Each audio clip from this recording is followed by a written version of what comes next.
it's, yeah, going 8% to 10%. And then, yeah, but that extra 2% and the RV thing goes to our.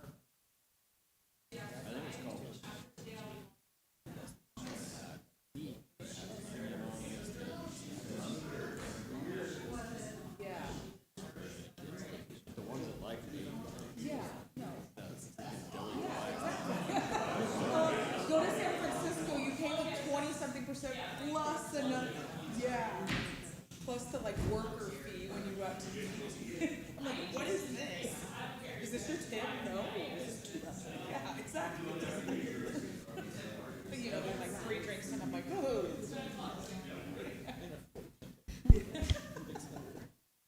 Okay, I'll now call this meeting into order. The second day of our special session budget workshops.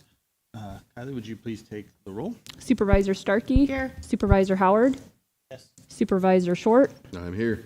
Chair Borges. I'm here. And I'll make note that Supervisor Wilson is absent.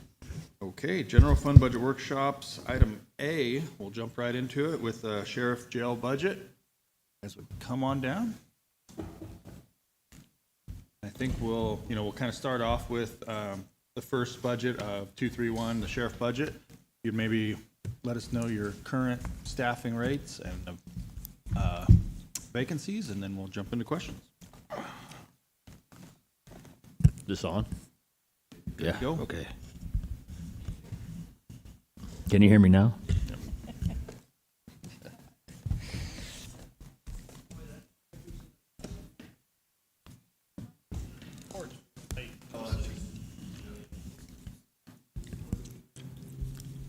Okay. We're in 231. We got. IT will be here soon. We'll just improvise. I'll talk loud.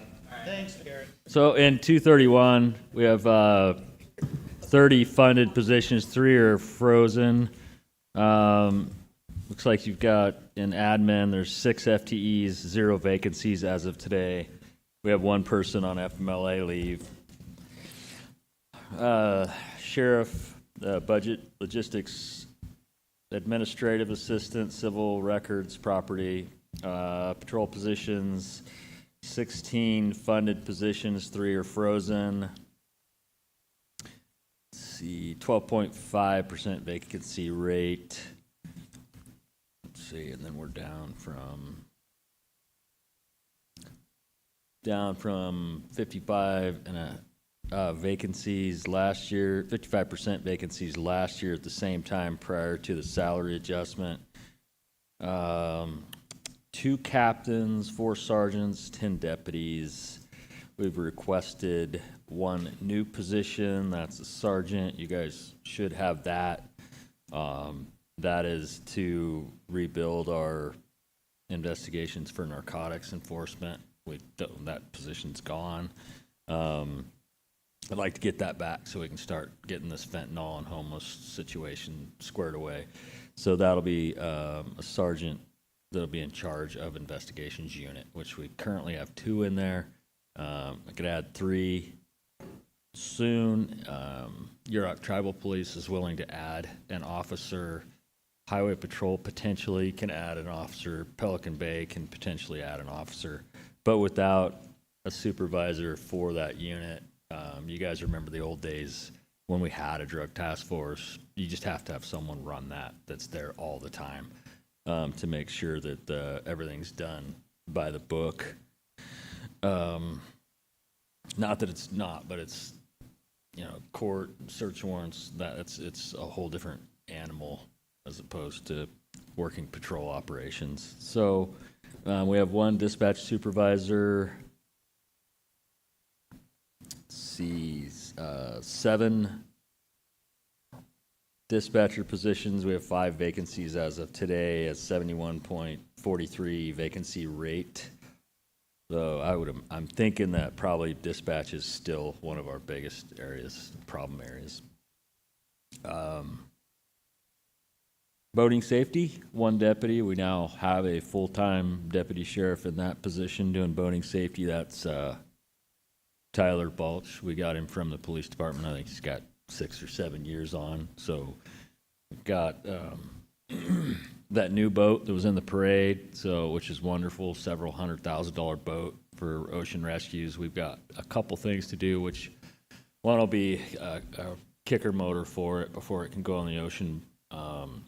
And then he's got some water rescue training coming up. He's already got quite a bit of localized training, but he's going to be doing certifications here over the next month. So he'll have a lot of training, which is just vital for our community. So I'm really happy to get him in place. I don't know, I mentioned before, boating and waterways funding is it's being decreased dramatically. I would imagine next year even more. So we're about $45,000 out in that funding now, where before they would fund anything you wanted, but not anymore. One coroner investigator is funded, and that's Michelle Green. She's in that position, so that one's not vacant. Let's see, and then this is jail, huh? 242. Mm-hmm. Yeah, so that about sums up the that 231 budget. Pretty straightforward. Okay. I think I got a little confused, Garrett, because I had some part heard 0 vacancies. What is 35 with 0 vacancies? Did you say that? Because I got excited. Was that at the very beginning? Yeah. You want to explain it? Yeah, no, there's 30 funded positions. There's no vacancies. The only one that has no vacancies currently is the administrative. So patrol has 2 vacancies right now, and dispatch has 5 vacancies. There are 2 who are supposed to start Friday, I think. Yeah, that's concerning. You have 7 positions with 5 vacancies. So I'm just curious how we can retain. I mean, it's a hard job. It's definitely a super hard job, but I'm just curious about that. So thank you for clearing that up. Okay, so we'll bring it up back to the board for just budget question. Supervisor Starkey, do you want to start us off? Sure. So you just said something about the boat safety that I want to kind of touch upon, that you're saying that it's decreased funding. And I know when we were working with Siskiyou County to get that boat, one of the things that Under Sheriff Perry said was that we just didn't have the stats to justify what was needed to get that funding. Now that we have the boat, now that we can start obtaining the stats, is that something that we could use to get more funding, or is there grants or something out there that we can get the funding? Because that, without having a Coast Guard here locally, I think that having that rescue boat or that boating safety is vital. No, you're absolutely right. What he was talking about is, and I don't remember the name of the actual grant, but it's like an add-on to the boating safety program aside from your FTE or your funded position. It's an equipment grant. And if you can prove that you have statistics on rescues and things like that, or in the past, they would fund more equipment like jet skis and things like that. But unfortunately, we haven't had anybody in that position in quite a few years, before my time as well. So, or not a full-time person. They had people in there doing overtime, but it just didn't meet the requirements. So that's why it was such a win to get that Siskiyou boat, because we really couldn't prove that we had anything out there. But I think that we showed good intentions with having a full-time boating deputy, and that he's got a vehicle, that we're really trying here, and that things are going to work out. So that's probably why they pushed so hard to get us that boat, because we're trying to rebuild a lot of different things, including that boating program. It's just vital. Without Coast Guard here, there's a lot of things that happen out there that we have to rely on Coast Guard, and we should have a deputy that could respond, or 2 out on our ocean or our rivers.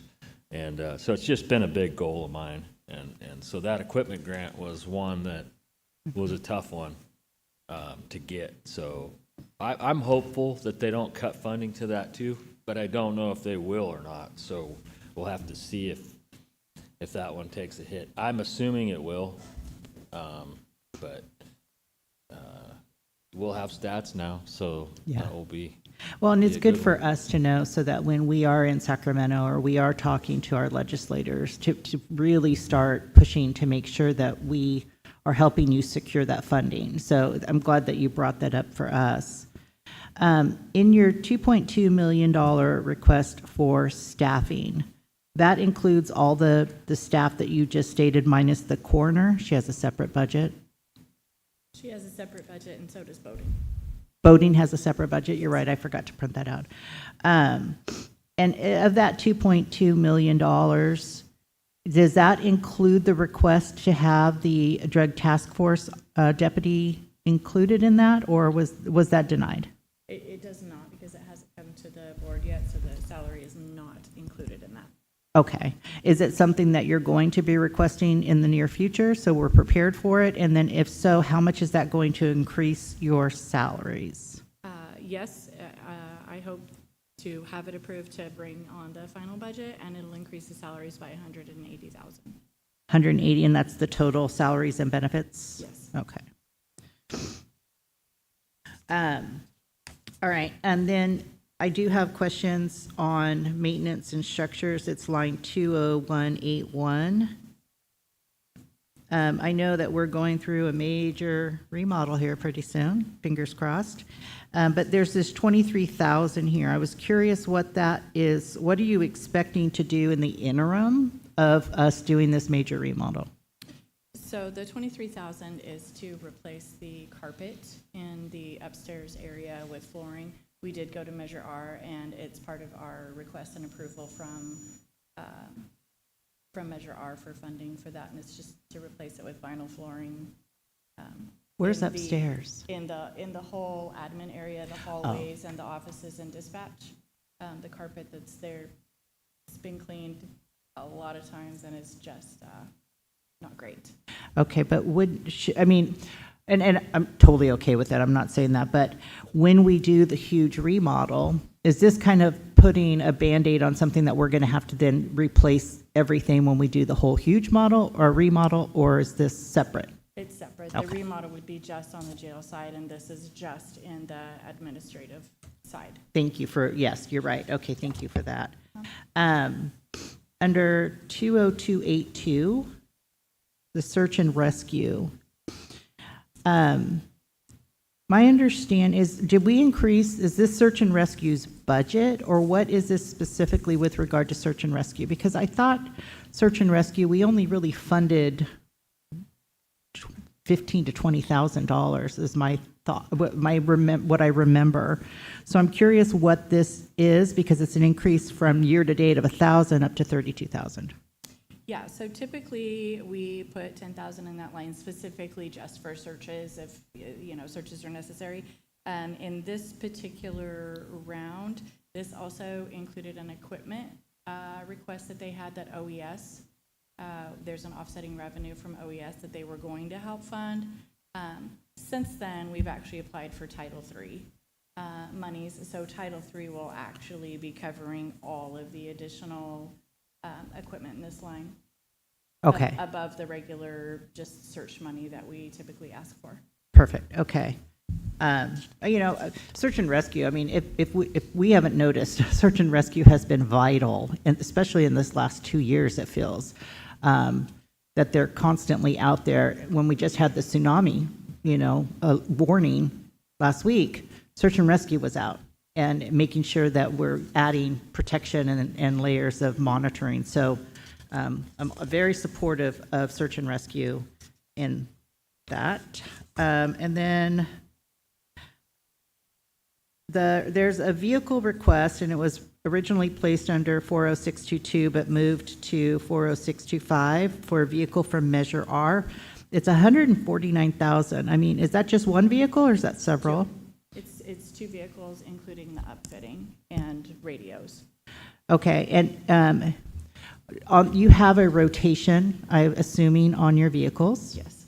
And how long do they stay in rotation typically?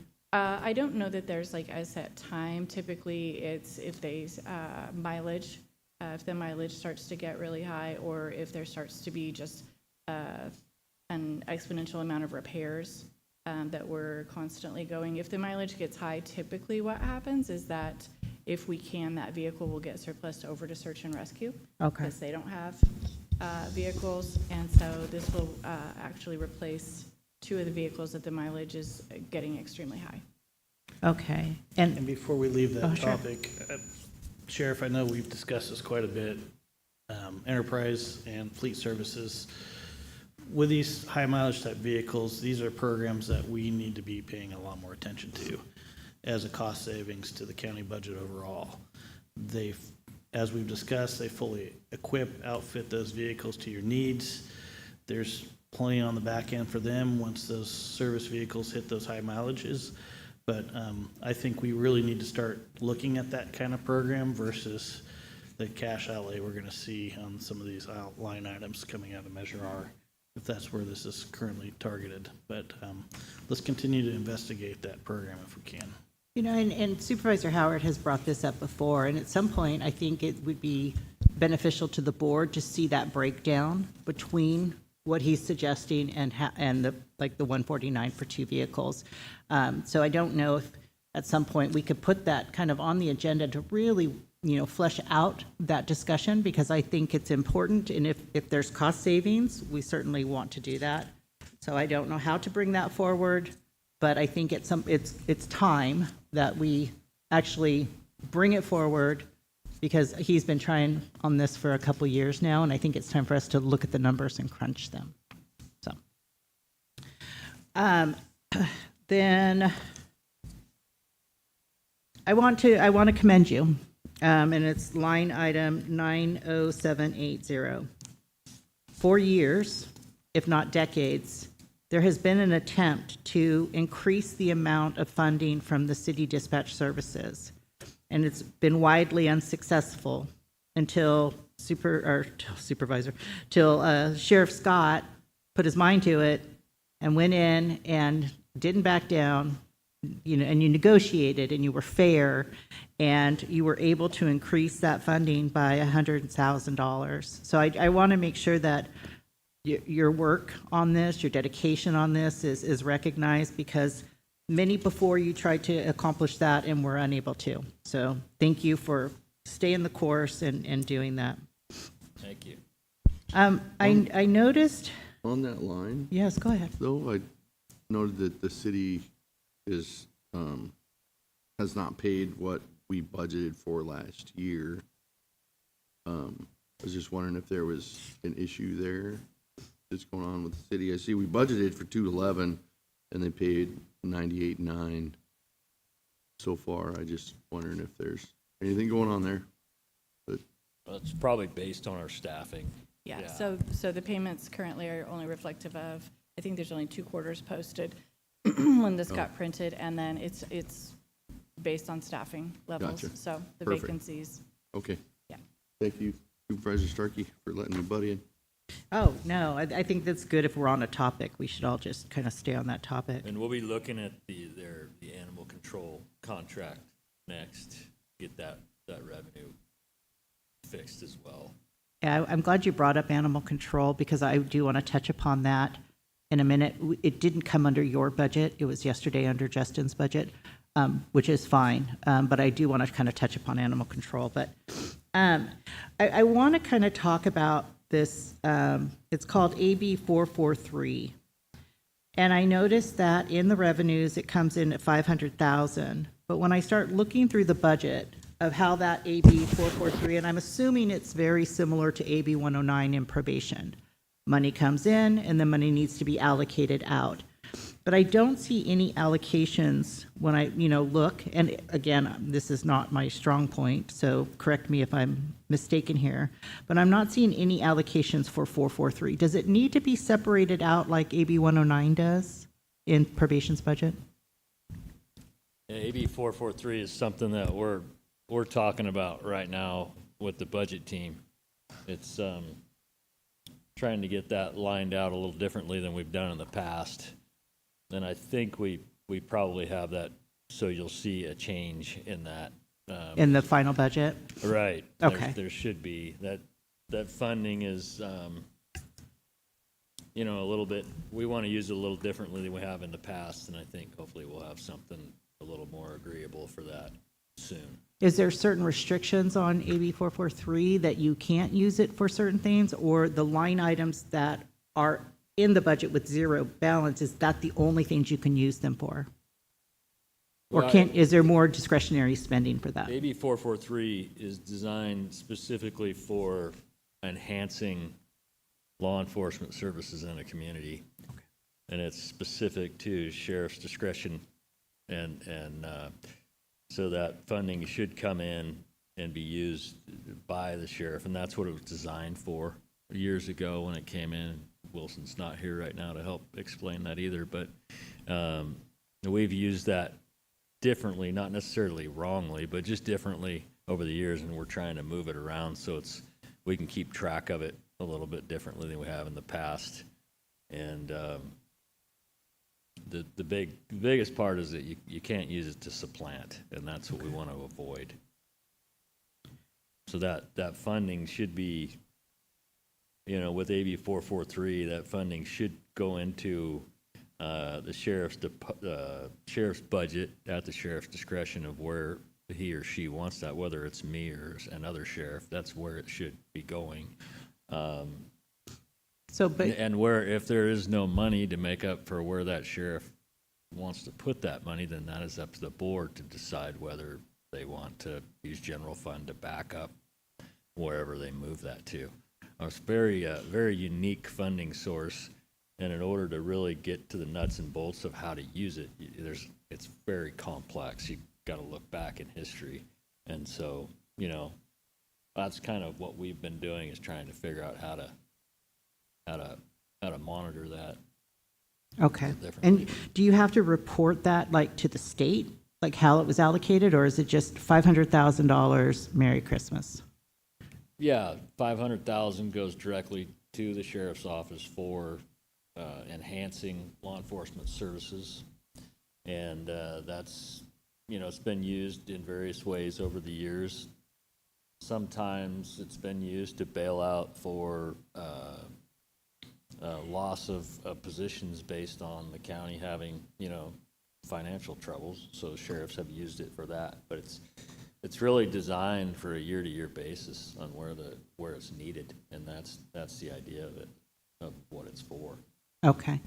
So with that said, should that be in a separate account? I mean, when it gets braided into the general fund, I guess that's where I get kind of confused, is that now that 500,000 appears to be general fund, that has to pay for all the general fund things. Should it be separate? I mean, should it have its own home, its own? Well, really, in my opinion, yes. I mean, AB 443 is not general fund money. Right. It is specific to the sheriff's discretion of where they want that to be spent. And past practice isn't really my fault, so to speak. So that's the idea with it. So if, you know, if the sheriff, and let's just say that sheriff wasn't me right now, the sheriff came in tomorrow and said that I'm going to allocate that money coming in to a drug task force, they have every authority to do that. The problem is, in our situation, that funding has paid for positions. So that sheriff would be allocating that funding somewhere else, and it would be up to the board to decide, what do we do with these two positions that you funded before? Right. So hopefully they're vacant. Well, by definition, what you just said is general fund. I mean, it's at your discretion. If this is discretionary, general fund is where it should be placed. Whether you're the sheriff or somebody else is a sheriff, it should be in that general fund budget. I understand where Supervisor Starkey is going with this, but if there's no specific parameters on how those funds should be spent, the general fund line item seems like the appropriate location, because then you could place it as sheriff wherever you felt the funds were needed. That's just my observation. I'll jump in. Sheriff, real quick. So it doesn't go back quite a few years. We kind of discussed yesterday with some of the other discussions, who's been around that long? Well, Mr. Lopez and I have both been around that long. I actually was sitting where Nancy's sitting now 23 years ago when it all started. We lost the funding, we got it back. Sheriff Wilson or Supervisor Wilson and I were the ones sitting there at the time, so I'm pretty familiar with it. Just want to let the board know there is a lot of discretionary spending of that money. As the sheriff pointed out, one sheriff comes in and says, I want to do this with it, and so it goes that direction. Next sheriff comes in and says, I want to do this with it, so then how do we cross those bridges? But the funding is not going directly to the general fund when it comes in. It does go to another fund held outside the general fund, and I believe Nancy draws that down on a monthly or quarterly basis. Is that correct? So it does end up in the general fund. I want to kind of clarify, it's not going directly there when it hits the county. It does go into a separate fund. That fund is in our legacy systems 145. It ties back to the 2011 realignment when AB 109 and 118 all got redone. Probation had a big shift. The rural sheriff's funding used to go directly to the sheriff's department. Got wrapped up in that realignment, so it does go to the realignment account. It's held there until the department draws it down. So there's a lot of things between now and then we can improve upon and work through, but the funding is outside currently. It is being drawn down by the sheriff. Yeah, I'm just doing this for my own education. Absolutely. I'm not No, doing but it's public, okay. so I want the public to know too that Okay. we're not just taking this $500,000, throwing it in the general fund automatically. We have a lot of questions about Measure R. Where's that come from? Again, Measure R is a separate fund. It gets drawn down as needed. So it's a very similar process. How the money is being spent and where it can be spent, that's, where discussions we're having. But again, the board ultimately sets all budgets. And I think the most important part that we're working out now is any of that funding that's not used, we'll make sure that that's saved so that the previous, or sheriffs in the future can use that funding for whatever they see Can you, with this particular funding, do you have to expend the full 500,000 or can you roll over and No, save in a way? I don't know if that's the It right should word. be rolled over and saved. It's similar to Measure R Okay, in a theory. One theory is that funding, if it's a vacant position or something like that, will track that funding and it'll get rolled over and Okay. accounted for. thank you for that explanation. I do want to talk about the transfer in for Measure R. I understand that the two vehicles, that adds $149,000, but for $820,000 is the requested, the recommended. It seems like a very huge increase from past years. Is there a reason? Is there something more than the two vehicles and then the supplemented salaries for law enforcement? So it's the supplemental salaries, the two vehicles, the flooring, the 23,000 for the flooring, and then as it was approved last year, it also includes the rent and utilities for the search and rescue building. Okay. It just seems that it's gone up so much from, if, I know that our year-to-date isn't, all the numbers aren't in yet, but that's 500 more than the year-to-date. It's 200,000 more than the actual from 23-24. So, I will trust that, but it just struck me as being quite a bit more than normal. So, I'm going to my final kind of comment for you, and then the rest of the board can ask questions, is that when I look over at your net costs, that your revenues and your expenditures, that has remained consistent. So when the actual in 22-23 was a negative 2.6 million. Our recommended for now is a negative 2.7 million. So that has stayed very consistent regardless of if salaries have increased or revenues have increased or decreased. And so that's a tough thing to do. But when I look at the bottom line of what it's kind of costing the community to have these great services, I'm pleased to see that has stayed very consistent throughout the last 3 or 4 years. So thank you. That's all I have for the sheriff. Okay, Supervisor Short? Speaking of Measure R, on line 20302, is for utilities, but then it says Measure R, and I just wanted to kind of get it out there for the public. Obviously not supposed to supplant budget monies, but it seems pretty tough to understand, excuse me, seems pretty tough to understand that we're paying for utilities with Measure R money, and how can that not be supplanting a current budget? So is there a way you can explain how that is not supplanting regular budget money by paying for utilities with Measure R money, or am I reading that wrong? No, it's specifically for the utilities for the new SAR building. It has nothing to do with the previous. So Okay. and we just wanted it separate, so when we asked for it, it was also transparent how we were spending it. So it's specifically for that building. Perfect. That totally makes sense. Okay. And on 20290 and 20292, they're two lines having to do with travel and training. The first one, 20290, I thought, kind of made sense because maybe there was some people coming in and we needed travel and training money.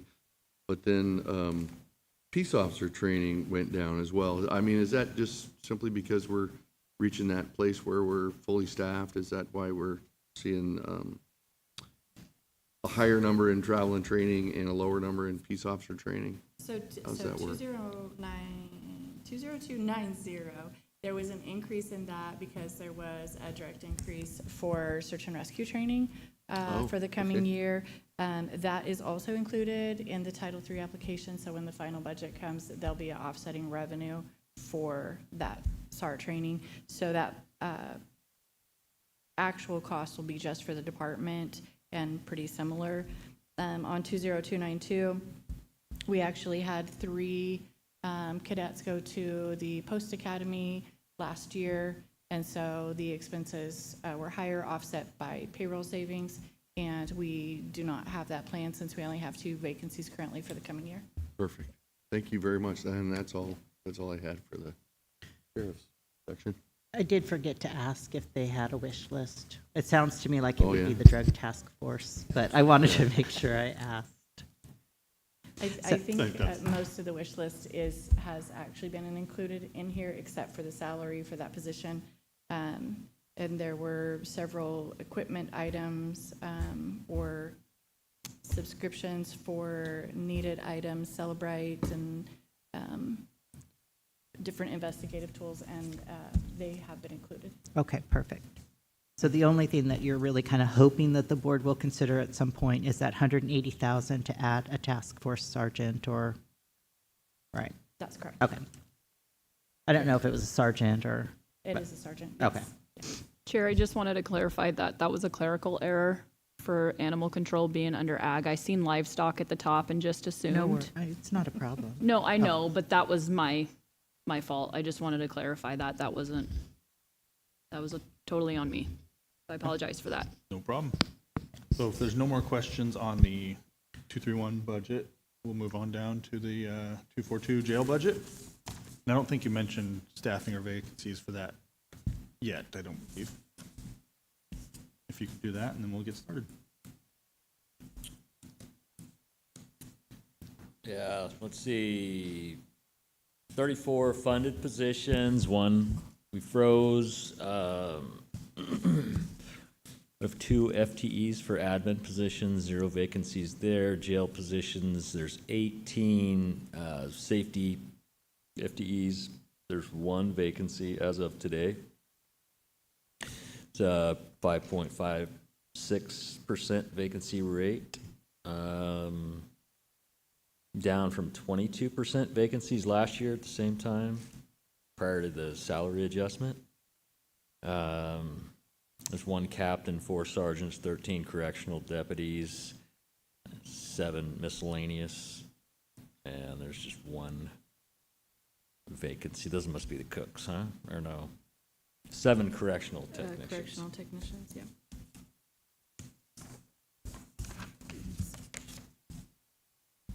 So what are you attributing, if I Yep, may, go ahead. what are you attributing this to? Is it the adjustments in salaries? Is it what, I mean, not to have 1 vacancy, I mean, it's such a far cry from what we've had in the past. So was it the salary adjustments that were made? the staffing levels that you see here, a lot of it does hinge upon the salary adjustments. That's huge. I mean, that's a big part of it. There's a lot to the leadership components of these also. But like I've always said, you can have the best leadership in the world, but if you don't pay, you're not going to retain them. And the constant revolving door, which we'll have. Some of these folks working in the jail are rodeo kids that I've known for 20 years. They're not going to stay and keep working for us. They're going to go in the medical field and things like that. But I know that when we hired them. But then there's a lot of other ones that'll stick around and move over to different jobs within the organizations. But I'm a full believer that salary in our community is tremendous. And without that, we will not maintain staff. It's just not going to happen. Yeah, I think it's really a three-prong approach, right? You got your Yeah. salary, you got your leadership, but you got the overall morale, right? Right. I mean, so those three things always constantly have to kind of be, not coddled, but, supported. So, Yeah. but I was just glad to see that you only have the one vacancy. And I really do appreciate seeing the swearing-ins on Facebook. So keep those coming. With regard, though, to your payroll, it's a significant increase over what has been actual in the past couple of years, but it really takes into consideration the vacancies that have been in the past. Is that correct? Mm-hmm. Okay. And then what stats does the jail keep? Like with regard to, do you guys keep track of how many booking, how long they're in custody for, when they're released? Do you keep those kind of tracking? Absolutely. So, and then do you have to report that to anyone, or do you just keep those for your own edification? Yeah, absolutely. We report to BSCC, and all those statistics, all that data is captured. We're monitored by them regularly. They do a report once a year. They do inspections of our facility and things like that. And I've actually brought that forward to get some help with staffing and things like that. Some of those reports are pretty important. We're using their reports for our jail remodel. But yeah, there's a lot of accountability to the state level that just once again is extremely time consuming, and the amount of reporting requirements up to the state that we have nowadays is, of course, everyone knows I think it's absolutely ridiculous that type of oversight is there, but it really hinders your ability to do the job. You spend more time working on producing stats than actually helping folks. So, yeah, I don't have those stats right in front of me, but Yeah, no, I don't need them. I just was, I'm just curious to know, some departments keep very detailed stats because they have to report them to the state agencies, and some departments just keep internal stats. And so I was just curious what type of stats that you kept. I'm sure it's the bookings and the length of stay and diseases. I don't know what. Yeah, we have all those records. And then the other thing that I think is important is that we're electronically monitoring our safety checks. So any time a safety check is done every 60 minutes on individual folks, that's logged and stored and kept track of. Is that electronic now? It's not yes. just paper? That's excellent. Is that newer? That's a newer? It is newer. We Okay. did that last. I think we used. Yeah. So That's with the little key fob and you push to say when you've gone and done the check, or? right. Okay. Yeah, I think it's called a Guardian system. But anyway, they just check the inmate and fob in, and it's logged. So those are good records, as opposed to the old record of hand signatures. But also, as a backup system, the cameras are all on. So there's checks and balances and proof within the agency itself or within the jail itself. But yet, we also have And that's just reporting so requirements. important for liability purposes should something happen. So I'm glad to hear Right. that is now occurring. With regard to our medical contract, that has increased another 200,000, looks like this year. And that comes out of your budget. And is there any way to reduce that, or are we happy with the services, or should we be, I know in the past we kind of thought, oh, should we do this internally? And I don't know that that was the best idea. But I'm just wanting to make sure that WellPath is delivering on the services that we are hoping for them to give us. Well, I put you on WellPath the is spot. great. WellPath is excellent. There's not much out there other than WellPath currently. There's a few coming up, the ranks that hopefully there'll be some other markets out there to look at the next few years, but currently there's not many.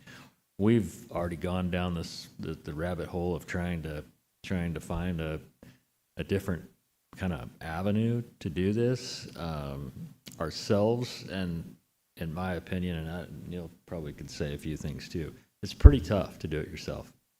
It's pretty costly, and I just don't see, with all the mandates that are coming down from the state, things that you will do or they take your funding.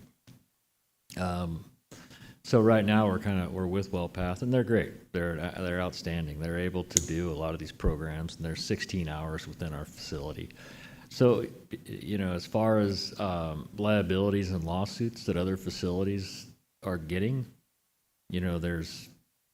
I think it's a night and day difference. And I think that the price of doing business is it's really tough. And it's good to look at these things as often as you can, and we have looked at that last year. We did quite a bit with that. Your admin team was part of that. And so the bottom line is hopefully some other competitive folks come up the chain that we can look at some of these other options in the future also, or helps reduce some of the prices from the WellPath standpoint. Under professional services, and I know exactly what this is, but you have $1.4 million professional services. I believe that is the PATH grant. I'm sorry, Nancy, you probably like the line item. It's 20234. It was budgeted last year too, and we didn't spend, or we spent very little of it, I guess. Yes, it is for the PATH grant. I'm trying to wait till the very last moment to actually have to implement that because of the cost, but it will actually amend and increase WellPath contract to provide those services in the jail, but also we'll have to subcontract out for actual Medi-Cal billing to offset some of those costs, because PATH will end and we will end up with those expenses, and so hopefully prior to that time we can offset as much as possible. So just kind of to sum it up, the PATH grant is the reentry services. Yes. But WellPath is going to contract, so some of this money here will go professional services to WellPath to provide the behavioral health aspect? So not the behavioral health aspect, but so they'll have, if it comes to fruition, how we're looking at it, they'll have like 1.4 FTEs for the MAT program. Okay. And then also the increased time for charting that Okay. will allow us to actually bill. And then we hire the Medi-Cal. CalAIM person to do the billing. And so we will probably subcontract that out because we don't have the infrastructure to pull those files up and down Okay. from the state, but we will, the analysts that we currently have will be able to monitor that things are being billed correctly, that denials are not being ignored as they go through, just because it's an outside agency. Okay. And honestly, the audits from the state will be the responsibility of the department, not who you contract with. So just to be sure we're compliant. Yeah, this is with definitely, I mean, it's a huge thing, it's a mandate. Yeah. So it needs to be implemented, I believe it has, your plan has to be done by September to be implemented in April. April, yeah. So it's definitely a huge thing. I just want to draw awareness to that and kind of understand how this 1.4 is allocated. Is there more left in the PATH grant that you haven't drawn down yet? How much was the PATH grant in total? So there are actually 3 pots of money. There was a round 1, which we're just using for infrastructure and offsetting the cost of that analyst with that as that kind of goes forward.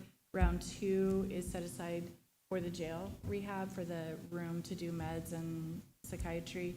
And then round 3 will cover salaries, offsetting at least for as long as they allow for salaries of WellPath.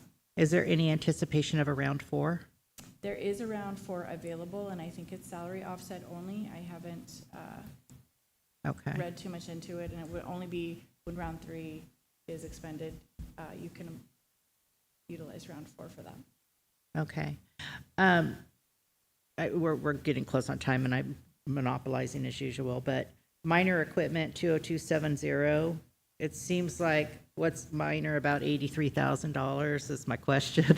It's also the PATH grant. It's for the infrastructure for that. Excellent, okay. Then the AB one under your interfund transfers, I'm assuming that has not been paid out to you yet? Is it just not been released? Because I'm showing year-to-date only about 200,000, when normally we get about 800,000. I'm assuming that just hasn't been released. That's correct. There was some hiccups in switching over to the new dispatch system and what probation could see and couldn't see. So we have been working with them to get the rest of the transfers completed. Okay. And Measure R transfer in for the jail, again, is double what is normal, so that is 91075. Typically, it was right around 150, 200,000, and this is requested for 404,000. Is there extra stuff coming in for that? Yeah, so there are the regular salary things, and then there are 2 one-time expenditures that were requested. One was for a new live scan, the fingerprint, which is on its very last leg at the moment. And the other one was for the Tech 84, so the body scanning Okay, perfect. equipment. And has that all gone through Measure R committee, It has. and they've all approved Yes. those things to come to the board? Yes. Okay. I'm sorry, that is all my questions for them. She covered the questions I had, so I'm good as well. I'll let you start next time. No, that's fine. It doesn't matter. I did have a quick question. You said on the PATH grant, though, that it's going to end. Do you have an anticipation as to when that will be? Because then it becomes an unfunded mandate, and there's kind of a significant push. So their From our current partners, conversation is that Medi-Cal will fund it. Oh, Medi-Cal's never going to fully fund that, but you have to let it unfunded before you can argue it. mm-hmm.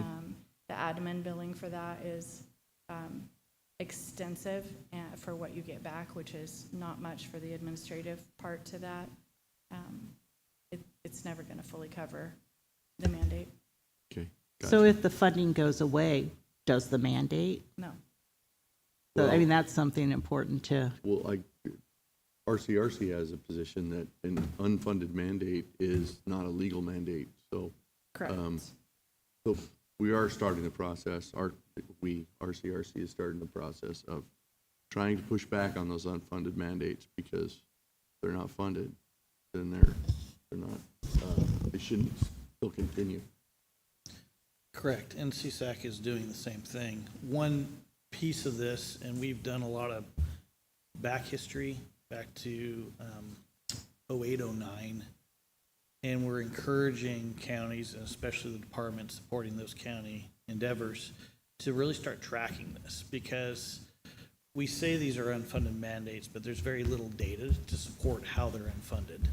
And still we start providing the data to the state legislature, it just becomes words and speak. We need hard data to show how this is impacting our communities, especially our rural communities that seem to take the brunt of some of these decisions the state legislature makes. So we publish, CSAC published for the counties a guide on how to take a look at accumulating this information and really start diving in. I know I discussed this at a board meeting here about 4 months ago, but I will send it to both you and Nancy, Sheriff, so you guys could take a look at it, because the Sheriff's Department in particular is one of those areas that I feel is pretty cumulative on how unfunded mandates are approached in the state.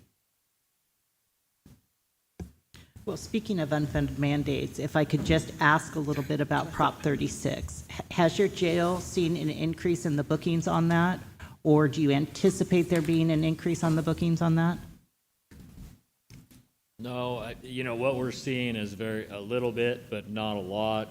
And of course, we're still in the kind of the area where there's not much funding to do much with them anyhow. I mean, There is no funding at all, and it's not even that much. I mean, Prop 36 is completely unfunded. I mean, the voters decided it, but there is not going to be additional funding, and we'll have that conversation with the district attorney as well. So I just was wondering if that increase happens, what is our financial plan if that does show up?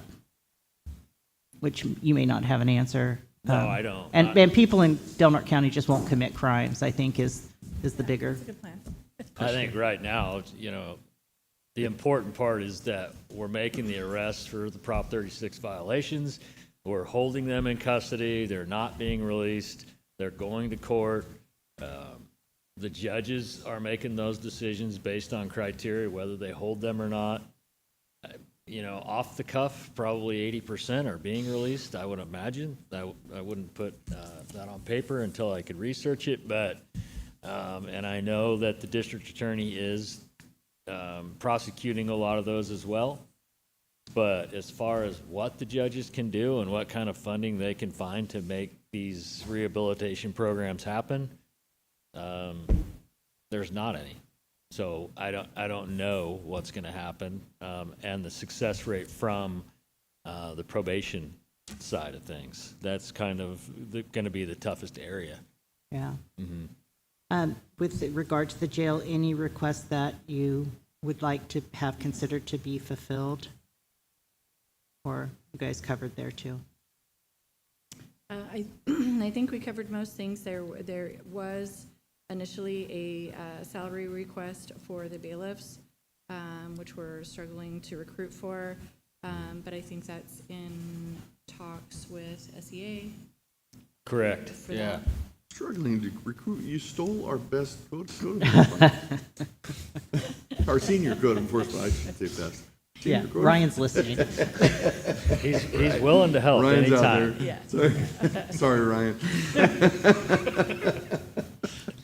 Okay, are we good with this budget item? Yes. Okay, that'll move us down to Department 254, the coroner budget. I believe you said that one and was fully staffed.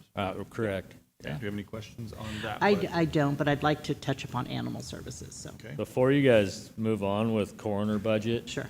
our previous pathologist that we've had for a lot of years is probably out of the picture with some medical issues.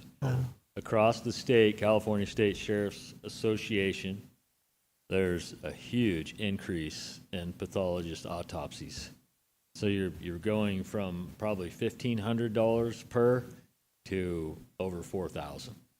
So the increase to our budget for coroner for mandated autopsies it's going to probably double at least. And the coroner decides if an autopsy should be conducted. If the coroner goes to the scene and can rule it's natural causes or self-inflicted, then there's no autopsy necessary. It's for the ones that are questionable. Yeah, autopsies are authorized through my office, and there's probably around 40 to 45 per year, give or take some, out of 300 and probably 30 deaths in a given year estimated. That's for your crime victims and then also unattended deaths or suspicious deaths. So an autopsy has to be done, or a pathology report has to be done in order to determine the cause of death for the death certificate. And so we really don't have a choice. But what comes with that is where you facilitate these autopsies, which requires a contract with a mortuary typically, or your own facility, which, you know, it's extremely expensive. So, you know, we have a contract with Weir's Mortuary here, but the odds of finding a pathologist that would come from Sacramento to Del Norte County for under $7,000 to $10,000 per autopsy is slim. So now we're piecing together different pathologists outside of contract because it's emergency situations. Everyone's different. If one's a child, it has to go to a certain pathologist. If it's anyhow, the travel time, paying a different mortuary, because most sheriff's offices use specific mortuaries they contract with. So right now, we're all in limbo. Siskiyou County, Humboldt County, we are all having a hard time finding pathologists. They're just not out there. Sheriff, on that topic, is there anything that prevents you from looking north versus looking south for that contract service? So Absolutely. Josephine, Curry County, et cetera? Yeah, we can use, as long as they're board certified, then we're fine. Now, the forensic part of it for your crime cases, which are really, you know, maybe 8 or 10 per year there, just the suspicious deaths. But anyhow, the contract group that we've been looking at recently, out of a batch of them, has some Oregon folks too. And so what's happened over the years is, because of liabilities, most pathologists aren't going to contract independently. They're going to go through a company that has insurance and so forth. So Cal Sheriffs and Oregon too, we're kind of stuck with these pathologist associations. And, What about a regional approach to do Humboldt, Del Norte, Trinity, Siskiyou, Shasta? Is there a regional approach where we, like we do with our public health officer, right? I mean, we kind of borrow him from Siskiyou to come over here and make decisions. Is there a regional approach if all the Northern California counties are in the same kind of boat? Can we hire a regional pathologist? It's been talked about, but we haven't gotten anywhere with it because what it comes down to is finding a pathologist that's like, you'll have one maybe that lives in Humboldt. They have kids. They don't want to travel up here. And so that's what we run into. I can't think of an angle that hasn't been tried so far. Other than we know it's going to be expensive no matter what, whether we find somebody to come up here or not. And then the autopsies themselves are expensive. So I think the heads up, the most important part is that it's going to be costly. Finding a pathologist for $1,500 a pop those days are gone. We just got lucky with. Does this budget reflect that increase? No. No, Not okay. yet. So you're just anticipating, kind of putting that out there, that this may increase depending on the Yeah. number of deaths that require an autopsy? That happened about a month ago. He had a medical issue, and overnight we had no one. Is Weir sold? My understanding it is. Yeah. So new folks. We have a contract with them, a new one. So we could use that facility, and of course we do use that facility daily to store decedents. So at any given time, we probably have 3 decedents in Weir's mortuary, in their coolers, basically. You know, they have a really nice facility that's, you know, I feel confident with that. And we can use that facility for our autopsies if, in fact, somebody comes along that we can use as a pathologist. But so far, it's not happening. I just wonder if we should increase that budget line. That was my only question. I Kind of a would tough spot. recommend it. I mean, I don't know if this is the place to add it or not, if it's the correct way to do it, but based on the fact that it kind of came upon us as an immediate situation, it might be something to consider. And Neil's right here, so he can I'm tell us assuming on it's the 20231 professional services other, right there under the Weir's line there.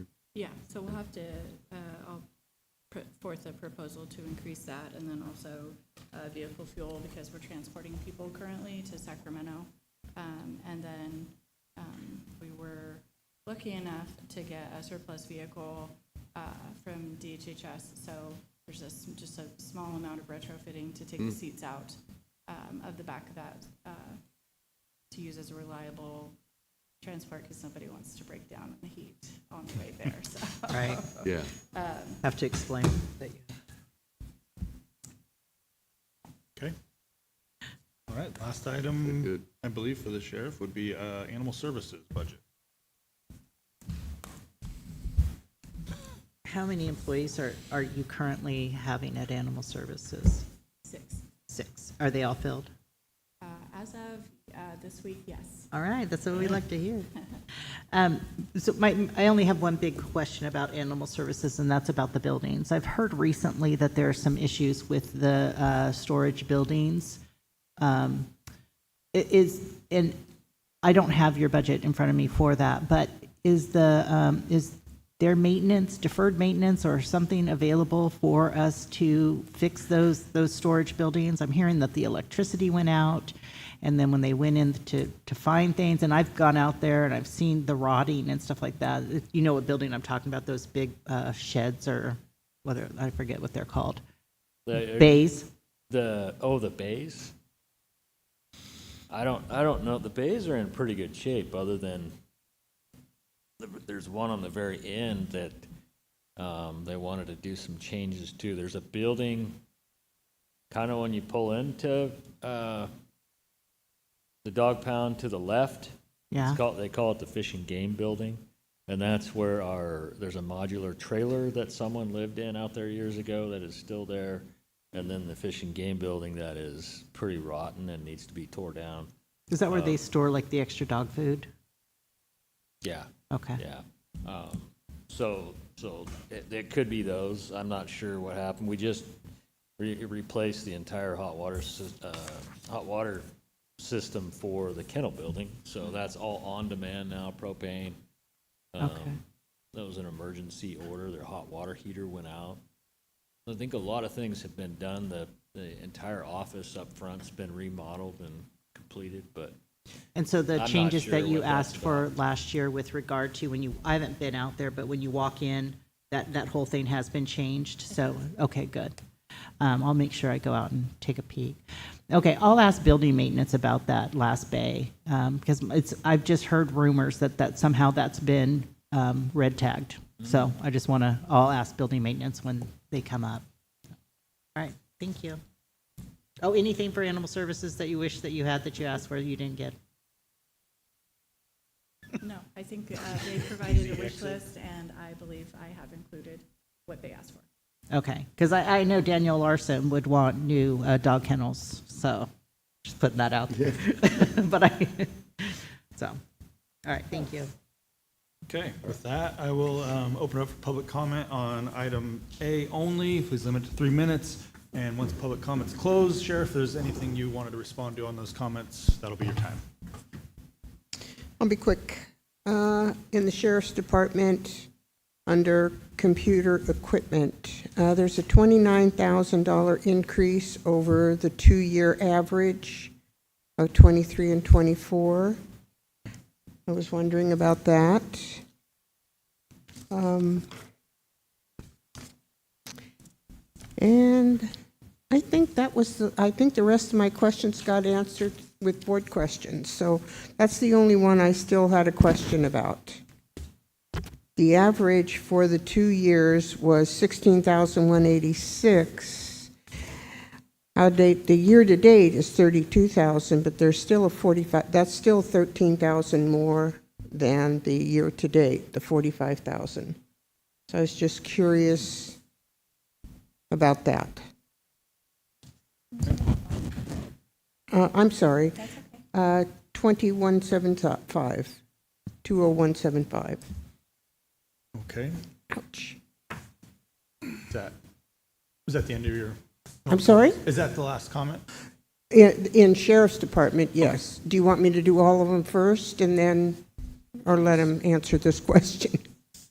Well, so no, they'll answer the questions at the very end. So if you could just ask. Oh, all of them, okay. That would be.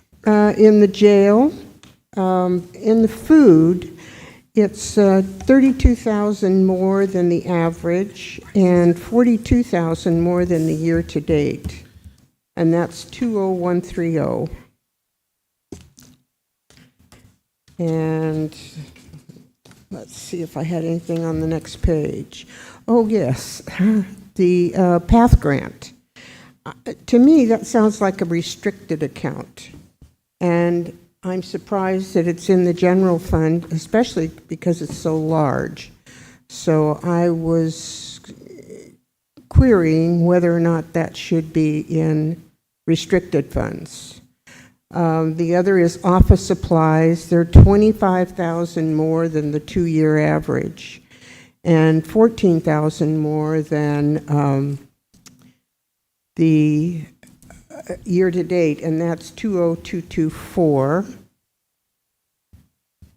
The next is data processing. That's 20239. It's 68,000 more than the average and 79,000 more than the year-to-date. Minor equipment, 20270. Is 78,000 more than the average and 83,000 more than, because you haven't done anything, purchased anything so far year to date. The last one is special equipment 20281, special department expense. I think that's Pelican Bay State Prison something. And it's 58,000 more than both the year-to-date and the average, because there hasn't been any expense in either one. And I don't think I think my coroner was also answered. Yes, it was. So that's all my questions. Thank you. Is there any other public comment out there? Do you want me to sit down while they answer? Yes, please. Okay. Okay, I will close public comment. If there's anything you guys could address out of that, if you'd like to. Sure. So in reference to 202, in 231, the maintenance of computer equipment, that is. Sorry, I can't hear you. Can you move the mic over? Sure. Sorry. In 231, in reference to the question on the maintenance of computer equipment, that is a new maintenance contract for the new dispatch equipment. And so that's the reason for the increase there, is it is a new maintenance contract. In 242, I think most of the lines you refer to are tied to the PATH grant. And so office supplies is tied to furniture and or equipment that will be needed when that is implemented. The same with the minor equipment. The food cost, what I did was just add a 5% inflation rate that may or may not occur depending on number of inmates. And I think that answered most of the questions, hopefully. Perfect. Well, I think she wants to know why the PATH grant is in here and not in a restricted count. I think that's a good question. I think Clint answered it yesterday, but. Sure. So the PATH money is not received yet. It's being treated like any other grant funding source. So I itemize that within our budgets and then apply it to it. When our new system's going live, hopefully pretty soon, I'm hoping to break some of those out a little more clearly. With our old system, it's a little more convoluted. That's one of the benefits of the new system. But no, it's not funding that's been received that's being restricted. It's just a grant. It's just another funding source like you'd see in any other budget unit where we have a grant identified with the revenue and expenditures. If the money were to be, prepaid, then we would not just stick it into a general fund department. It'd be held in an outside trust and then bring it over. But since the money's on a drawdown basis, we don't exclude a projected revenue that we don't have. So that's how it's currently being treated. But those funds are, they are restricted in the sense they have specific funding parameters around it, what we can or can't do. But again, it's a drawdown, so we haven't received the money. If we'd received the money already, I'd have it put somewhere so we could see it. Okay. Anything else from the board? Thank you so much. I just want to add, public safety, in particular, Sheriff's Department is, almost first and foremost, this entire board. And I believe the board does everything we can within its power, given that we have 13 other departments that we're really looking out after and struggling to find the necessary resources to allocate amongst the total 14 departments that feed from that general fund. In particular, your budget, Sheriff, we give a lot of credence to, and more importantly, those asks that come with this three-prong approach that I know the board's talked about today. Morale has been a key issue. I think under your tenure, that's increased dramatically to the point where people want to be here now. And I think the board has come in and done a really incredible job, unprecedented to a certain extent during my tenure, to get those salaries where they need to be competitive. And I think it's resulting in what we see here today. I don't want to disrespect what you're asking for because I know it's needed. I just don't know with our level of income that we have here, that revenue that we search everywhere for, the property tax, the TOT, et cetera, fuel that come into that general fund. I just don't know where those extra funds will be, especially when other departments are making the requests. So please don't take it personally if you don't get everything you want, because I know we want to give you everything you want. It's just how do we allocate with very little revenue coming in? So we're doing the best we can up here with your requests. So thank you for your time, more importantly, being here with us today to ask for some of those important needs. Yeah, you bet. I appreciate you guys. We've accomplished a lot and a lot of things over the last couple of years. Our entire dispatch center is completely redone. We've got staffing up there. We've got all kinds of programs going, and we've fixed a lot of things as well. So I appreciate all your support.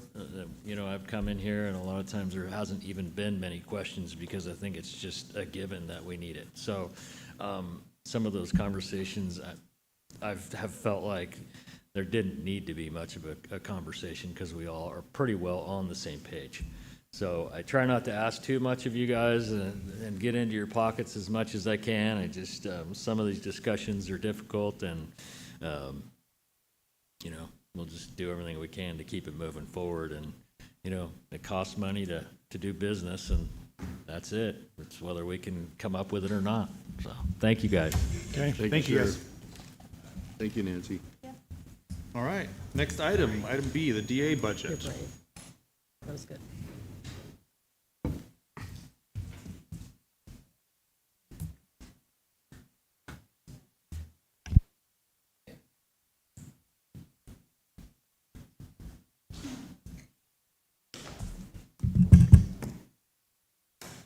Good morning. Good Good morning. morning.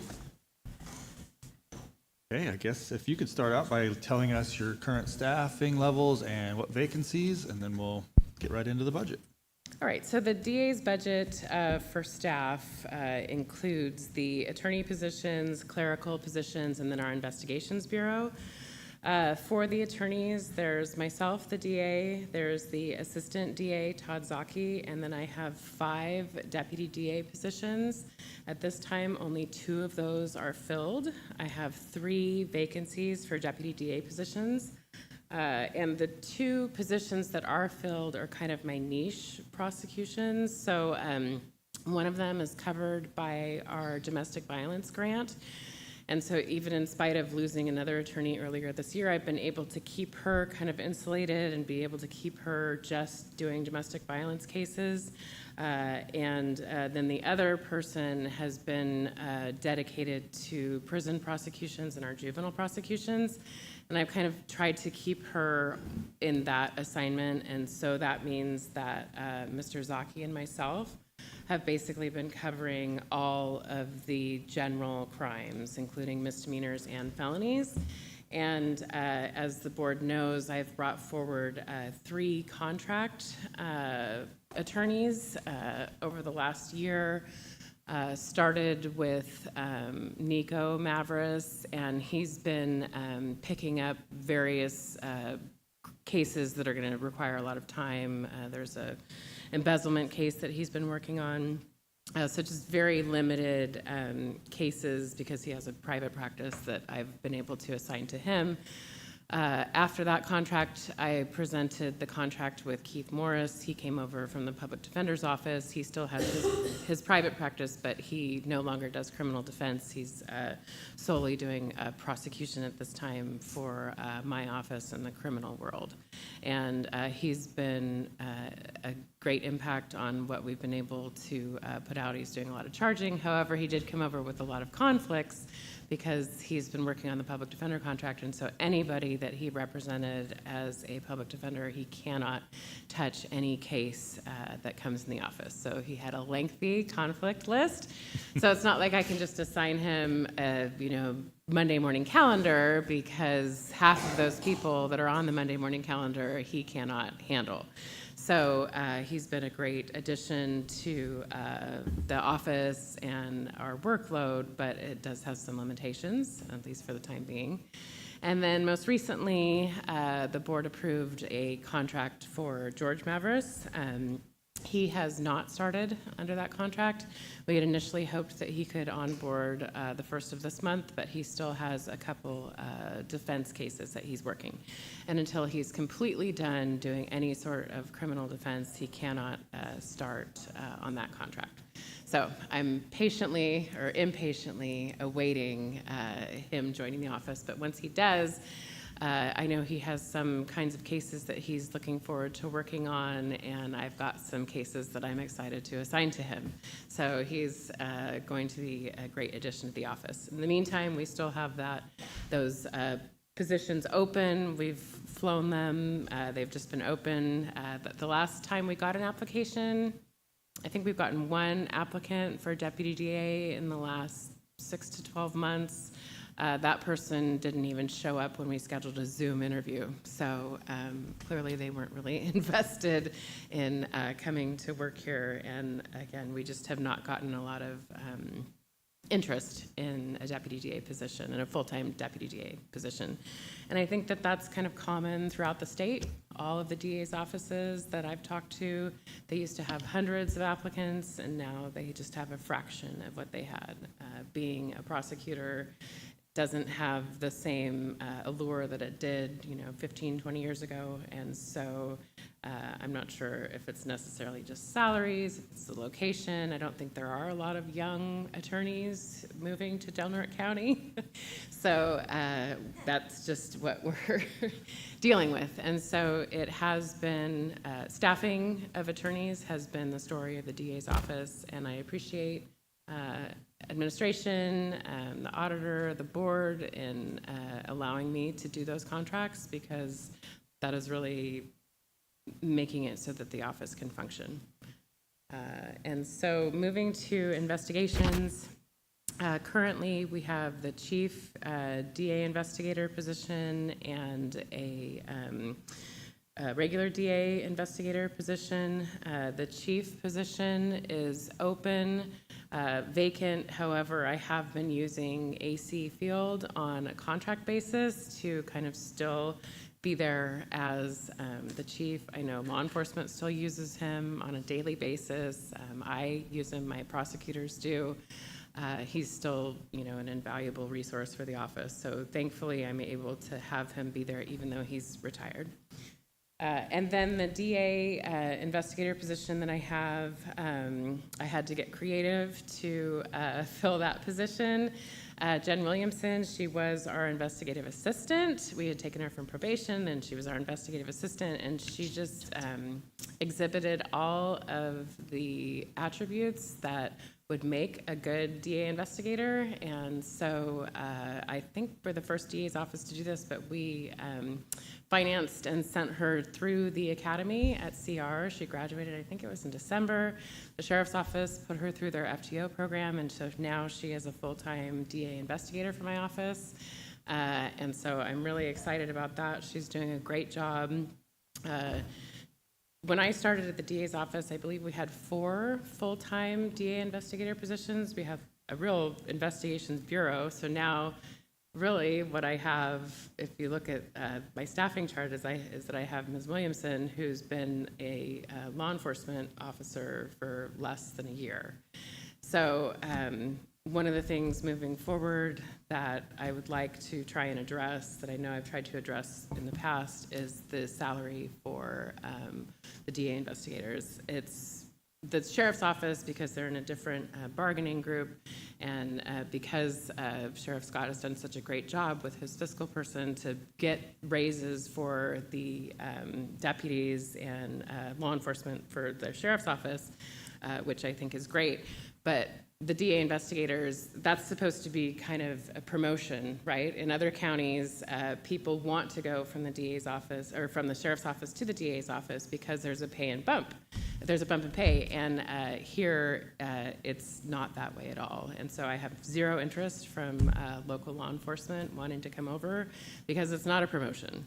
And so thankfully, I was able to get Ms. Williamson in the investigator position, and I have AC who's willing to continue to help, but that's not going to last forever, and the DA's office needs the best investigators that the county has to offer, and if they're not going to get paid that way, they're not going to come this way, and that is really going to affect how successful we are, especially in our high-level felony prosecutions. And so that is something that I need to work on in the future.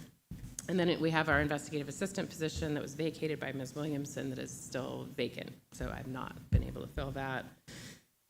Clerical positions, I have an office manager, I have a senior legal clerk, and then I have 2 legal clerks. One of those is vacant. The court saw her potential and took her, so we've had that vacancy, and we've gone through a couple different cycles for recruitment and have been unsuccessful in filling that spot. One of the things that I want to focus on moving forward is kind of restructuring our 4 clerical positions.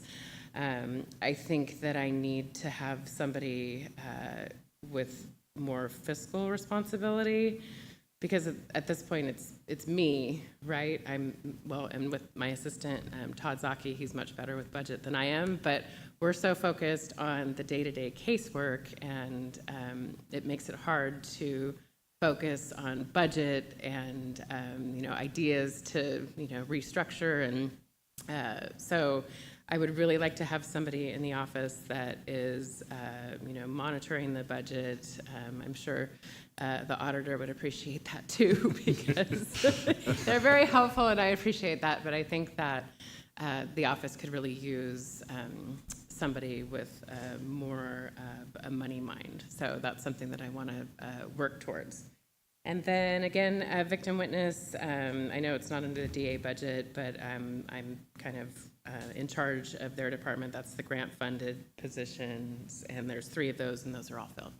And that program is doing amazingly well, and I'm really excited with their coordination with North Coast Rape Crisis Team. We're working on doing some big changes to how sexual assault investigations are done, and working with our local law enforcement partners to make some big changes there. So that is my staffing situation. Before we move off that staffing piece, Chair, if I may, through you, you made a statement about the DA investigators, and I hear exactly what you're saying, and obviously we need to find a way to help you help the department. So in thinking outside the box, I mean, really, is it just dollars and cents? Does it really just come down to us adding to that department line item to make a difference? I believe it is just dollars and cents. And another one of the things I've been told is that because of their classification, there's something having to do with retirement that's different. And I don't remember what those things are, but I'm sure AC would be happy to educate me again on it. But I do. I think that it's money. There was an increase aside from just the increases after Measure R, there was something that I presented a couple years ago, but it just hasn't kept up with This it. is pre-Measure R? Yes, and it just hasn't kept up with the sheriff's office Okay. increases. And so I think if we want to have a good investigations bureau at the DA's office, it's just the money. Yeah, I know staff, in particular Clinton, Neil, are really good at getting creative. I'm just trying to figure out how we could get creative with this particular area of your department and really help support that piece, because I hear what you're saying, and I think we all want to help up here, so I know Neil's been doing this a long time, so if there's a way to do it, I'm sure he'll find it. Is there a reason, just because I don't know, that it's not, those investigators aren't like linked in with the sheriffs, like part of the same groups? As they get raises, so does the investigators? Or they're not in the union, SEA? Correct, they are not in SEA. There has been an attempt to have them join SEA. I think years past, there was pushback from SEA, but that's no longer an issue. It's my understanding that they are ready, willing, and able to have my 2 investigator positions join SEA, and that would take care of the problem. But it's my understanding that that has not. Because it seems like it would be a constant separate battle of like always fighting to keep up when it should just be a, Yes. okay. Yes. Interesting. Okay, thank you. Are we ready for budget questions? A little short, anything to lead off with? I do not have anything. Thank you. Okay. Joy Starkey. This was really so helpful, and I love this overview because it provides us, we hardly get to hear from you. And so this is so valuable for us to have this face-to-face with you, for you to express your needs, and because oftentimes we don't know. So thank you for that. It was thorough, and I really appreciate it. And this isn't splitting hairs by any means, I'm just trying to understand, is that you requested $1.1 million in payroll, and it got reduced to $852,000. Is that because of the contracted employees? Is that showing up in a different line item? I believe it's been moved to professional services. Okay, so but professional services is only $204,000. Is that going to be enough once we get George completely online and Keith is going to take more cases? Is that enough? No, that's going to be increased, and that's something that I just failed to respond to Clint's email about. Okay, because it seems to me that it seems to me that like if we're decreasing our payroll by 300,000, that should be 300,000. Yes. And then we have to budget for the benefits, even though there's not butts and seats in those particular ones. So I understand that's going to stay. You know, eventually we want to have them be employees, but you've come up with a creative way to make this work, and I'm very proud of that. But so the same with the DA investigator, not showing up in your payroll, but showing up here in the professional services investigator. Yes. Okay, and is that currently enough to 100,000 for what your needs are? Because that's probably increases based on the amount of crime that he needs to investigate. Right. I think his whole contract amount is in there. So if we're going to have to increase that, then I would ask for more. I'd have to come back to the board and ask for more. Okay. And then the Pelican Bay reimbursement, Supervisor Short shared last night that Pelican Bay is not closing. Per the government or the governor's statement that one would close. It is going to actually be a prison out of Riverside County, which is CRC, which I did not know still existed. I thought CRC was done away with years ago, but I looked it up and it was accurate. But that Pelican Bay reimbursement for $300,000, is that contingent on you trying cases that come from Pelican Bay? Yes. If I'm fully staffed with deputy DAs, we were meeting about $400,000 in billing because I had one full-time Pelican Bay prosecutor plus about a half to three-quarter time prosecutor, so we're not billing as much because I just don't have the bodies. But yes, it will be trying Pelican Bay cases. Not billing as much because you don't have the bodies does not equate to not charging the people that commit crimes inside the prison. Is that true? Or, I mean, are you not taking cases because you don't have the bodies? Yes, we have had a downturn in Pelican Bay case filings because I don't have the staff. Okay. That's something that I think we need to know as well. So thank you for letting me know. Otherwise, that's all my questions. I think you mentioned it, but I do always like to ask, is there something, if we have a leftover pot of money, a system or something that your office would need to be able to streamline services better so that the public is has better services and your employees have better working conditions? Not that I can really think of off the top of my head. I think as this year goes on, I will probably work on trying to come up with a proposal for the DA investigator pay. We have a great case management system, and there's not really anything I can think of. This did make me think about your Prop 36 question to the sheriff. My office has been filing several felony theft cases under Prop 36. Not so many of the treatment mandated felony drug crimes, because those exclude the drug sales charges. And so when we did file a few of those treatment mandated felony possession crimes, we ran into a roadblock with who's going to fund the testing for the people who were mandated to these programs, and nobody really had an answer. And then the one person that we did funnel in that direction failed to appear and went out to warrant, so there haven't really been many of those. But what we have seen is an increase in felony theft crime filings. And these are people that were in and out of the jail repeatedly because they would pick up theft after theft after theft. Then they would fail to appear, they would get a failure to appear charge, and then they would be in the jail for a certain amount of time after they finally would appear in custody and would be convicted and serve, 60, 90, 100 days, whatever. Now, people who have 2 or more prior theft crimes, I can charge a felony.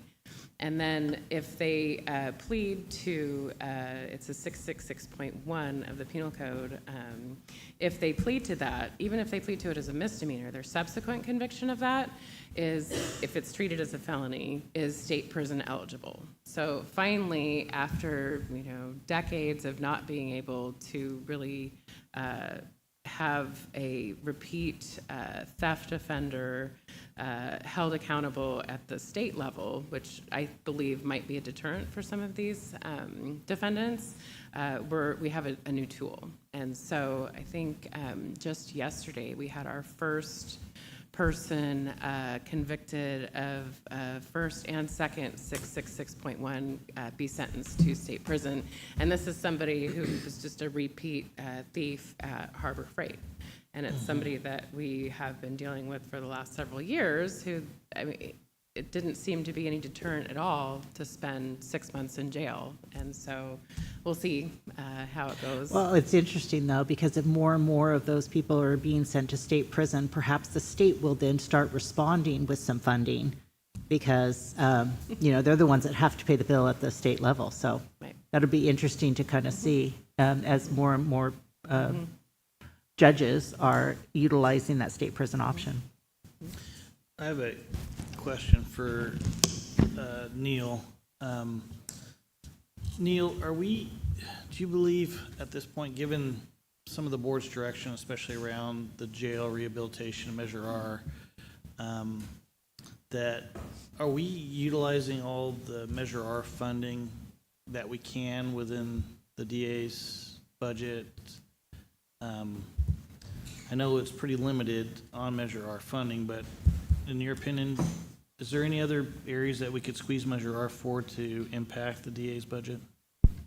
I think that Glenn had done an assessment on the actual positions and the wage adjustments that were done for Measure R and what that costs on an annual basis. I think it was about $1.4 million. We've been consistently getting closer to $2 million. Of course, that changes each year. It's cyclical, of course, but it's at the board's discretion, honestly, and public safety is one of the highest priorities. So if more of those funds were to be directed towards the DA's office on a regular basis, that would be completely up to the board, and would be supported by your budget team as well. Yeah. To touch a little bit on the DA investigator salaries, DA Mix is correct that she brought forward a proposal to increase the investigator salaries a couple years back, which was approved by the board and the budget team. At that time, that brought the chief investigator kind of equivalent to a sergeant at the SO, because it is supposed to be seen as an advancement when you go from the sheriff's office to the DA investigator position. We've struggled with that because they are different unions. They are represented by SEIU, and so when you get into positions moving from one union to the next, it involves those unions. And so that's been kind of a conversation that's been ongoing for a number of years because they are safety positions.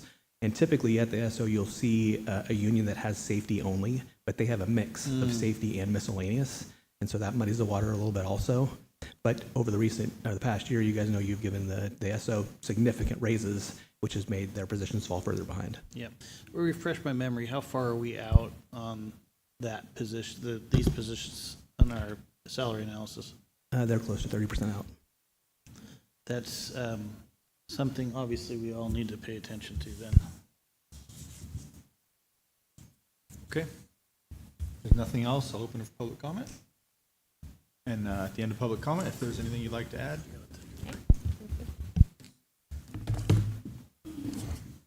Well, good thing that you finally decided to ask the question about how far they are out. Because if you bother to really pay attention to the raw numbers that were given by Gallagher, we haven't seen the full report yet, which I'm hoping will come sometime soon. But at least with SEIU, we did see those numbers. And yeah, they are significantly out. We did our own back in November. We began to do our own studies. We did take a look at the district attorneys. We did take a look at the DA investigators. We did take a look at the welfare fraud. We basically pick and chose from miscellaneous, safety, and professional. DAs is under professional. The investigators are in safety. They should have been covered by Measure R. Kind of surprised that they're not. One would think that their salaries would, because that's what we were told, that public safety, part of their salaries would be covered by Measure R. I would have assumed that should have been the DA's office in terms of their investigators. If that's not the case, it's something that obviously you should take a look at, or at least should ask your team and the committee to take a look at. But we did in November, and even after the 5% increase that you approved in March across the board, we began to relook at the numbers. And even though that 5% may have helped in some instances, you're still looking at a lot of the positions still being out by more than double digits. And that includes the DA's office. That includes probation. It includes some of the other departments that are going to be here today. So that's something, again, the union will keep repeating, and I know it's a mantra that you hate to hear me say over and over and over again, but until my term ends, that's something that I will continue to fight for and advocate strongly for. And yes, you can look away and ignore me all you want. But bottom line is, your pay is abysmal. That's the reason why you have the vacancies that you have, and the reasons why the district attorney's office has to contract out. That should be of concern to you. And when you have positions that are more than 10%, more than 25%, even 30% out, that's nothing new. I saw those numbers back in 2016. I saw those with the collective good back in 21-22. And I'm seeing it again here. And if you can continue to ignore it, you're going to continue to have the department heads coming to you again. You keep asking, and they keep telling you what it is that they need, and you keep ignoring it. Board after board, administrative team after administrative team ignores the problem, which you will all fail to solve. I've already predicted what you're going to do with the Gallagher report. I'm hoping to God you will prove me wrong. And I'm sure every single department head that comes here is hoping and praying that you will prove them wrong too. You need to start taking a look at what you're paying. They deserve, every single department deserves the optimum in terms of employees, and that comes in terms of salaries. Okay. In terms of modifying, yeah, that would be having to deal with the two unions, and we do cover some safety.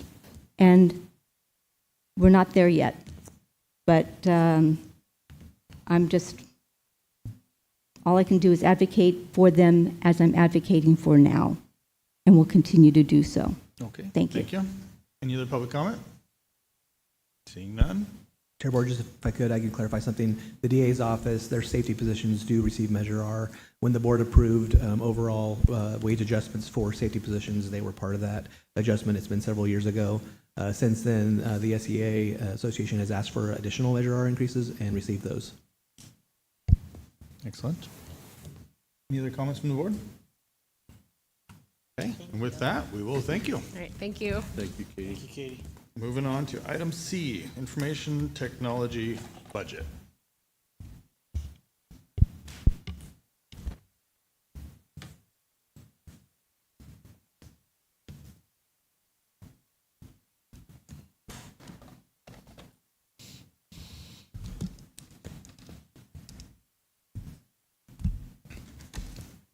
Hello. Welcome. Whenever Did talk to assessor's office a little bit about it, but there wasn't anything put in the budget for it. And clerk recorder, I think we've talked about it. They have their own scanning solutions and they can do stuff. I think a lot of their concern has to be with, they don't necessarily want to scan their documents to get rid of them. They have precious documents over there that they want to keep somewhere. And I think the space that you talked about yesterday and the storage, the appropriate place to store something is, I don't think we're doing it properly now. There is some historical documents that we have in various places throughout the county that probably should be formalized where they're kept and not just scanned. They're just interesting documents. What's interesting is years ago, I think it was Kimmy Scott that had some sort of OES type plan for our precious documents. I'm wondering if that might have been included in it, but I don't know. You just brought it up. I was thinking out loud. It still exists. Yeah. I think that study was completed, if I remember. It was completed, but I didn't know if it included some of these really kind of precious documents that we have, or if it was more about artifacts and that sort of thing. I'd have to reread her report. So, I don't have a ton of questions, but I got to make one up. Wait. It's okay. No, I want to hear from them. You don't have to. No. Your office has everything that you need? We got everything that we requested. I would say that as we talked, and I heard a lot yesterday, IT gets brought up a lot. There's a lot of projects we're doing. There's a lot of stuff at the sheriff's office. They're very appreciative. They talked about the remodel of their dispatch and all the new systems, but that's come at a cost. You saw it with their paying more for maintenance. And it's also historically, IT hasn't always provided the support for some of that stuff. Their radio systems, a lot of their dispatch equipment, that came from an outside vendor. They've switched a lot of that over to us. Those cameras they talked about throughout the facility that they can use to monitor, the Guardian system, all that stuff that they asked us to do. Combine that with what we are doing with ERP, we're still taking on the same number of tickets. It's going to hit us eventually as we keep talking about more and more of these systems. So I do anticipate, I want to get this other position filled within IT to see where we're at, if we can keep up with things. We're not really keeping up with things appropriately now. So that may come up in the future or something we'll be looking at. But you got to keep that in mind as we keep talking about that. Yeah, no, I appreciate that, because one of the questions that I sent beforehand was what kind of statistics how do you monitor what your needs are staff-wise? And so I think those are interesting because you have all these different programs. I know every time I call, because I'm locked out of my computer, even if it's on a Sunday, Dan is right there saying this is how you get back in. So and that's minor compared to probably some of the calls that you have to address.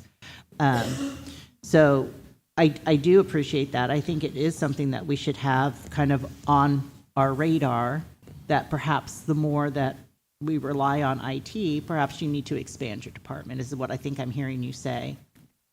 I think so. There has to be some solution as the department. So maybe some of these positions, there might be more technical positions within a department. We provide 2 basically full-time people for Health and Human Services. So when you start to whittle this down, and then we might be close to a full equivalent of a position at the sheriff's office now, which hasn't historically been there. We might have been maybe half a person. So as you know, it keeps whittling down the workforce that we can go to respond to some of this other stuff. It just starting to wear on them. So I was happy to see that your payroll didn't increase a significant amount, because typically what that means is that there is vacation buyout or something like that for a pending retirement. So I was happy to see not a big, huge spike in that for this fiscal year, and hoping to see that not happen again for the next fiscal year, because you're very valued and we appreciate you, and hope that you'll stay for a while. Appreciate that. I will stay for a while. Okay. We just have to talk nice. And then the ERP system, after Supervisor Howard asked his question, I would like to just kind of hear how that's going, just in general. So it might be different depending on who you talk to. So, you know, put it in perspective. We knew going in that ERP was a difficult task. The auditor's office, to their credit, they said they looked at, there was different ways we could have approached it.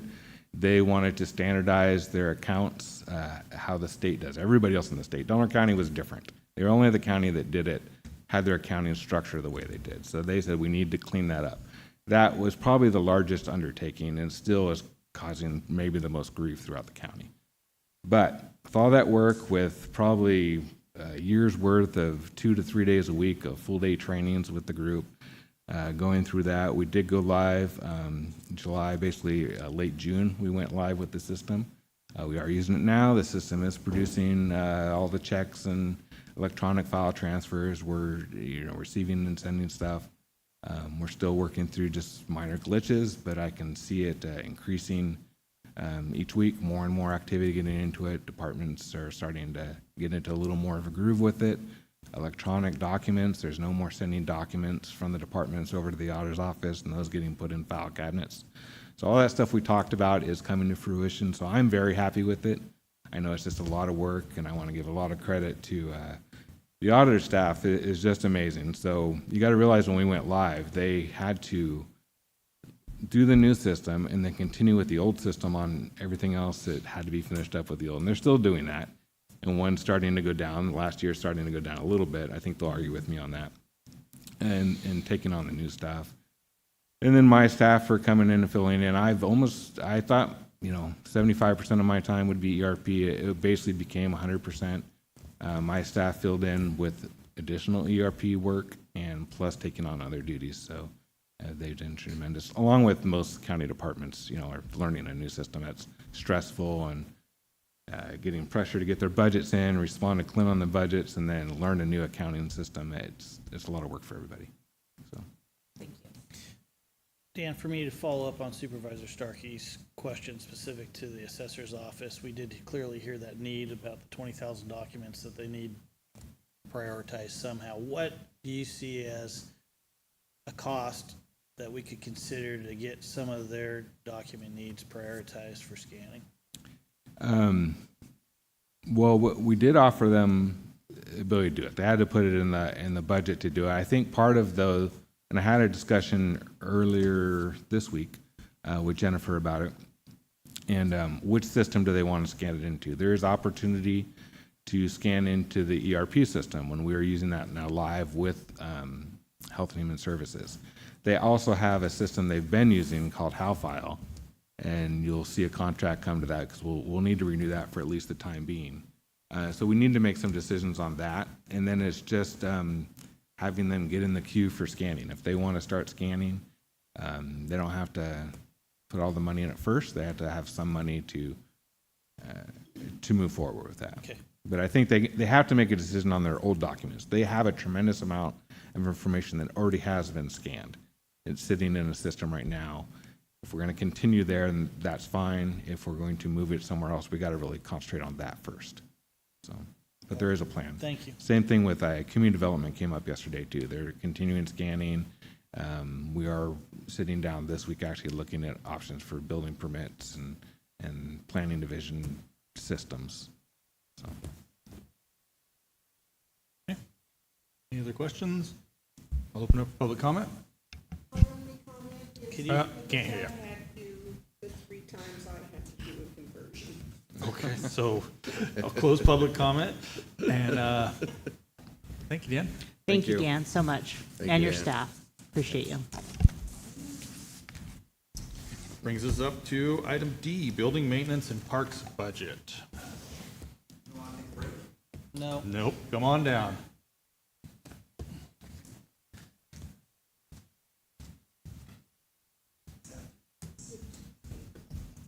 I'm going to sit over here because I'll change things up a little. Thank you. Okay. Well, let us know your staffing levels and what vacancies you have, and then we'll move on in. So currently, there's myself, Chris Edwards, who is our supervising, our foreman. We have Lauren Kramer, who is our admin secretary. Thank you for agreeing to bump her up because she was definitely doing way more than an office tech position. We have 7 total positions allocated for maintenance. One of them, which we're working on trying to get filled as we speak. 1 supervising custodian and 7 custodial staff, one of which is in the onboarding process. Hopefully we'll have her within the next month or so, which means we're really good on staffing. So currently only 1 vacancy, is that what I heard? Well, 1.5. We have offered the position to a person. They've accepted the position. They're hopefully going to be here within the month is what we're shooting for. And that was one of your maintenance positions? One of my so I have 1 custodial staff and 1 maintenance person. That, Okay, all right. say maintenance is being flown, custodial to the onboarding process. Great. Okay. Any questions from this side? No, sir. All right. Anything on that side? Supervisor Starkey? No. I want to just kind of talk a little bit about the, I sent you the questions, I'll ask you a couple on that. The revenues from the courthouse. I know I asked this last year, and I'm sorry I can't retain this. We charge them $48,000 to clean the courthouse. Is that all offices or just the DA and probation? No, that is just for the courthouse portion. I'd say obviously the probation, district attorney, and victim witness all are housed in the courthouse, as well as we break up the common areas as a percentage of 60-40 for the use of that space. So they're only being charged the $48,000 for their areas. The rest of the stuff would come through the probation. They're going to pay through that through the cost plan. Okay, and it's been that same amount for a lot of years. So I'm just kind of thinking perhaps that might be something that we could consider renegotiating. Because, I mean, cleaning that portion of stuff comes at a cost. So I guess my curiosity is, are we charging them the same amount that we charge our county offices in a inter-district or inter-fund transfer? Or are we giving them a discounted rate? As far as I'm aware, no, we're not giving them a discounted rate. We are at the end of our 5-year contract. We're in the process of discussing a new contract as we speak. I'm planning on putting in bumps for my staff. I'll say what in the past we just took a base step and hey, this is what it is. But what we all know is that every year people are getting a 5% increase, and if over a 5-year period our person's increased to 25%, we need to be recouping that portion of it. It's on your radar, so that's all that really. I met with the court staff last month. Okay. Then I had a question, which is kind of a dumb question, but under your interfund, right, you charge, Health and Human Services, Social Services, MHSA, SNAP-ED, wraparound. How do you calculate the amount that you charge them? Is that based on a percentage, or how is it that you determine in that interfund how much those particular departments are being charged? For Health and Human Services, we go off basically what was last year and what was done, and they break those numbers up. It's tough for us to recoup some of that because they'll put in $1,000 for this department, and that little area, which we may not even know what it is a lot of times, will never have a help desk ticket throughout the year. So it's like we try to do what we can. We recoup as much as we possibly can for those health and human services departments. Thank you, Raynell. That's awesome. Do you keep any statistics within your office to determine, like, you know, we're spending this many hours in this building? Is there something that, because when you ever come to the board and say, I need to increase my staffing for maintenance or for custodians, we would want to see some statistical information to support that. Is there anything that you keep statistic-wise within your department? Well, statistically, we do our help desk tickets. Okay. I'll say last year, we there was 1,048 new help desk tickets last year. Wow, 1,048? That's up from 972 the year before. And currently, we have, of those 1,048, we've closed 957 of them. Okay. That's really great, Alan. That's fantastic. And then did you have any proposals to the budget team that were not able to be honored at this time? Or is there any specific needs that you have within your department that you would like the board to kind of keep in mind if there happens to be any discretionary funding? Yeah, I did work with administration. I asked for a position to be reclassified, which was done. I also asked for a separate custodial position. That custodial position would actually be responsible to clean the inside of the jail. That didn't happen, but based upon conversations I've had with the sheriff and all, the discussion was that they're going to have their inmates start doing it. Okay. Which I'll tell, every time I heard about the conditions of the jail, it was us. But it wasn't. It's never been custodial staff responsibility to clean the insides of the jail. But I took it personally. Sure. And so it's like, well, let's ask for it. If it comes true, it comes true. Since then, obviously, the sheriff is kind of going to ramp up their stuff. What are some of the hindrances to have inmates do that? I mean, they're using your equipment. Do they know how to operate it, or are they trained to operate it?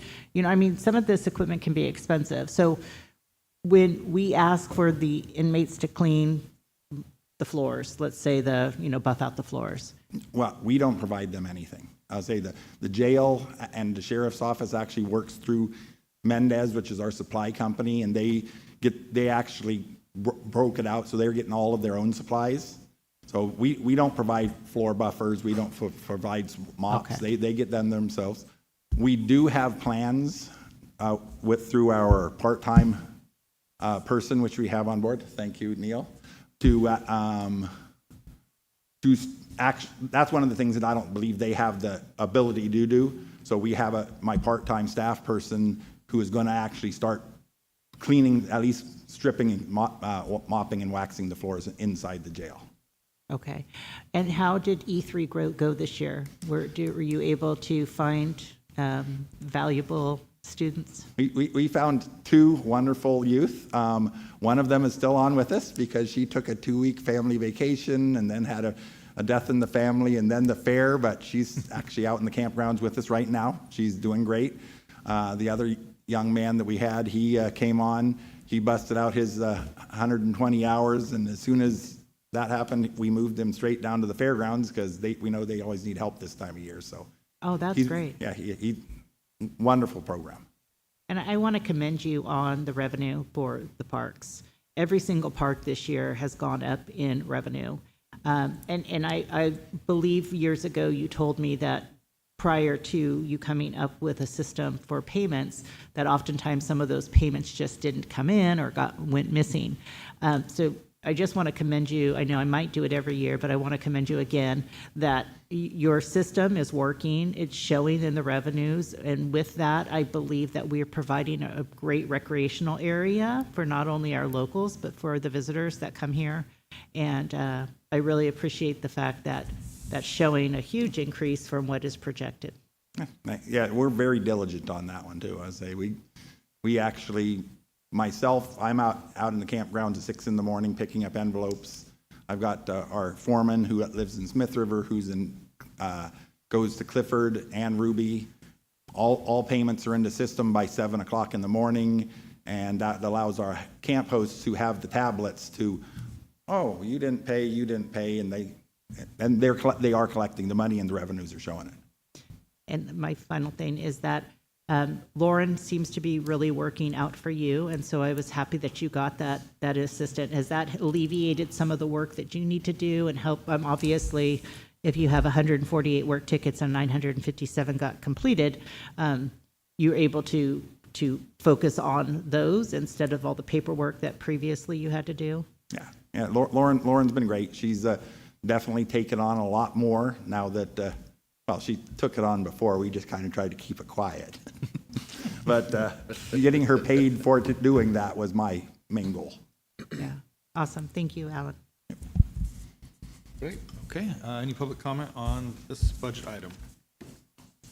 I just have one quick one. It's line 20180, the maintenance, structure, and improvement of grounds. The average for 23 and 24 was 154,000, and that's your 46,000 greater this year than you were the average, and 52,000 more than for the actual year to date. I just wondered what was going on there. Okay. That's all. That was my only question. Perfect. Any other public comment? Seeing none? Oh, that one's easy.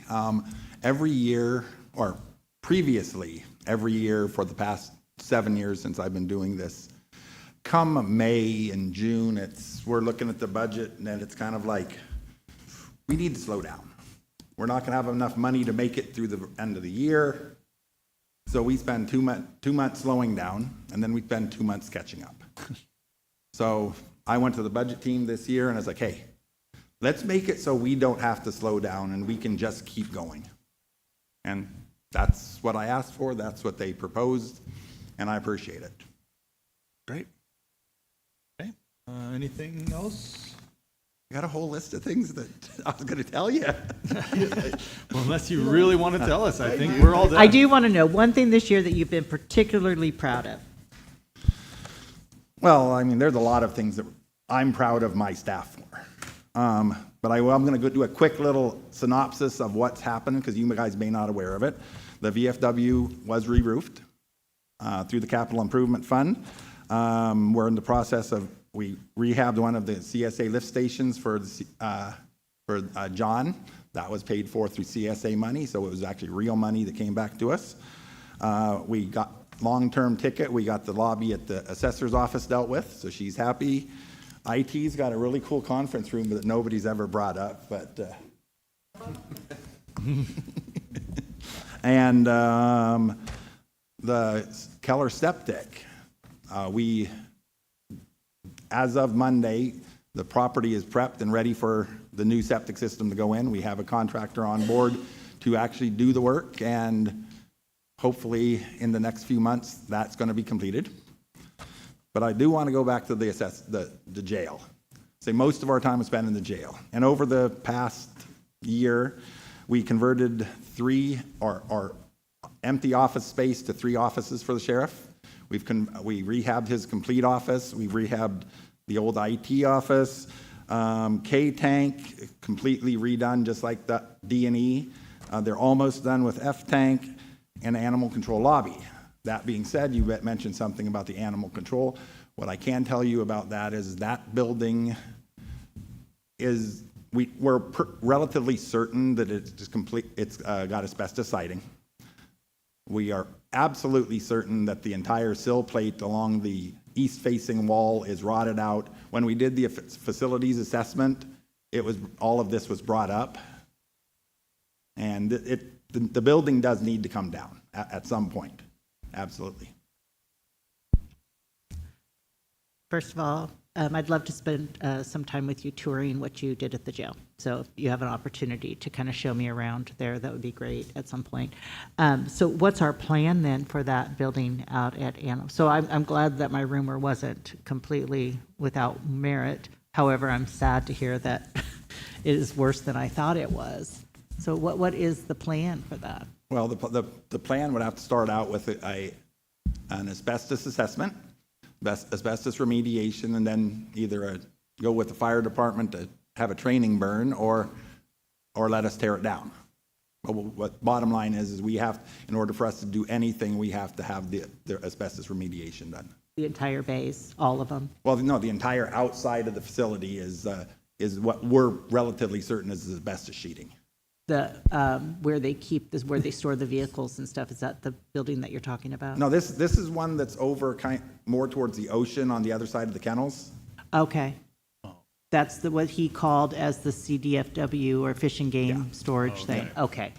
Oh, that's not nearly as bad. As No. I thought all those bays that have the garage door open, are those all safe? Are those good? We actually went out there trying to figure out which bay they were talking about because we thought it was one of those bays. Checked the entire building, and then it's like, oh, no, it's over here. Okay, And good. as soon as they pointed, I go, oh, yeah, well, I don't need to look at that building because we know. And we just need to kind of start working towards the entire process. They also have the trailer out there that needs to be remediated and removed of as well. How big is that building? I'd say at least 30 by 30, maybe 40 by 30, but I'd say 30 by 30. And it's currently just holding like supplies. Yep. I mean, we would definitely want to have some sort of shed or something to hold the supplies, but that building isn't as vital as, say, the bays where agriculture has a lot of their equipment. No, the bays are in good shape.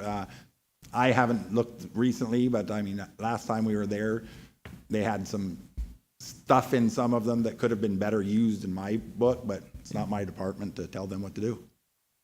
Okay, so you'll do some proposal for us to, would this be a capital improvement? I see that the capital improvement is meeting on the 6th, so I'm wondering if this removal would be something that would be added to that list, or is this something that can happen without needing capital improvement? I mean, if there's asbestos, we need to get rid of it. Asbestos remediation. We did all that previously through the capital improvement funds, right? Or ERF funds. The actual project itself would be capital improvements and would probably go to the TAC first prior to coming to the board. But the assessments for the asbestos could be directed by the board just to add that to the budget. You'll notice in admin, we have a significant professional services line item because over the past several years, the board has kind of been consistent with looking at different possibilities that we use our on-call services for, as well as we pay Gallagher out of there. We have some other professional services we pay out of there. But having that funding availability and having our on-call contractors, engineers, architects is pretty helpful when it comes to things like this. And that's all it would take is just direction from the board to actually do that assessment for the asbestos in those facilities. Can we do that at this meeting, or do we need to do it at a regular meeting to give some direction? You can do it at this meeting. Right. Is the board agreeable to do some preliminary investigation into the asbestos of that building? I mean, if the plan is to tear it down, for sure. I mean, I see that would be a good starting. Go ahead. We're gonna have to do it sometime. Yeah, the easiest thing to do, we actually did get a quote to have the testing done for the trailer. I mean, I can very easily get a quote done for the other building as well. My suggestion would be is you remediate, we tear it down, you put up one of the metal buildings, just like the dog kennel, right on the site as it sits. It's easy, quick, and reasonably inexpensive. Okay. Are we good? All right. Thank you, Alan. Thank you. Thanks, Alan. Okay, so I know the auditor is in a conference call at the moment, and so I was trying to wrap it up, but maybe we should take about a 5-minute break. Is that? Or can you, or you guys can probably just take up at admin. I was going to say county council is ready to go if you don't mind. No, she offered to go first. Clint and I's budgets are really, really intermingled. We kind of do them together. Even though we have our main budgets like admin and auto control, we have several other general fund budgets that we kind of collaborate on. And so probably consistent to go with the two of us being here during our budgets in case one of us can answer a question the other can't. If county council's ready, then We can do that. Item G.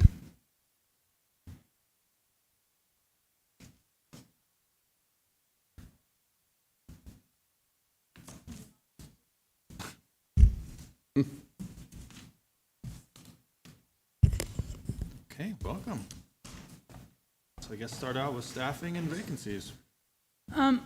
We have 4 allocated positions, the county council position, which is filled, an assistant county council position, or a second deputy position, which is vacant currently. Then we have another deputy county council position, which is filled. And then we have our paralegal / office assistant position, which is filled. So I still have that vacant attorney position. I've had that vacant attorney position since the former county council resigned. Recently, we've gotten some interest in it. We had 2 promising interviews that we will be contacting both individuals to have a second interview. I think it's particularly important because when we do an out-of-county interview via Zoom, I definitely want them to come here before I'm going to make a decision. We've lost a few potential candidates that way when they actually realize where we are. So I'm hopeful that we will have that position filled soon. And yeah, I don't have anything else. Okay. Put it up for question. Got nothing. Vice Starkey. You were from LA. Did you come up for your interview to be here in person to see the area?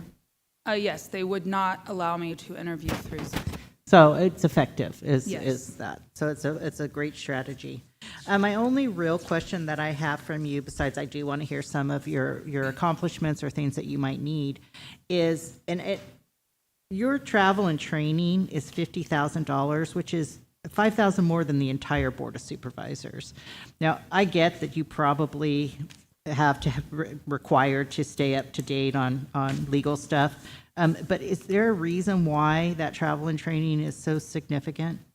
Yes, all attorneys have required legal education.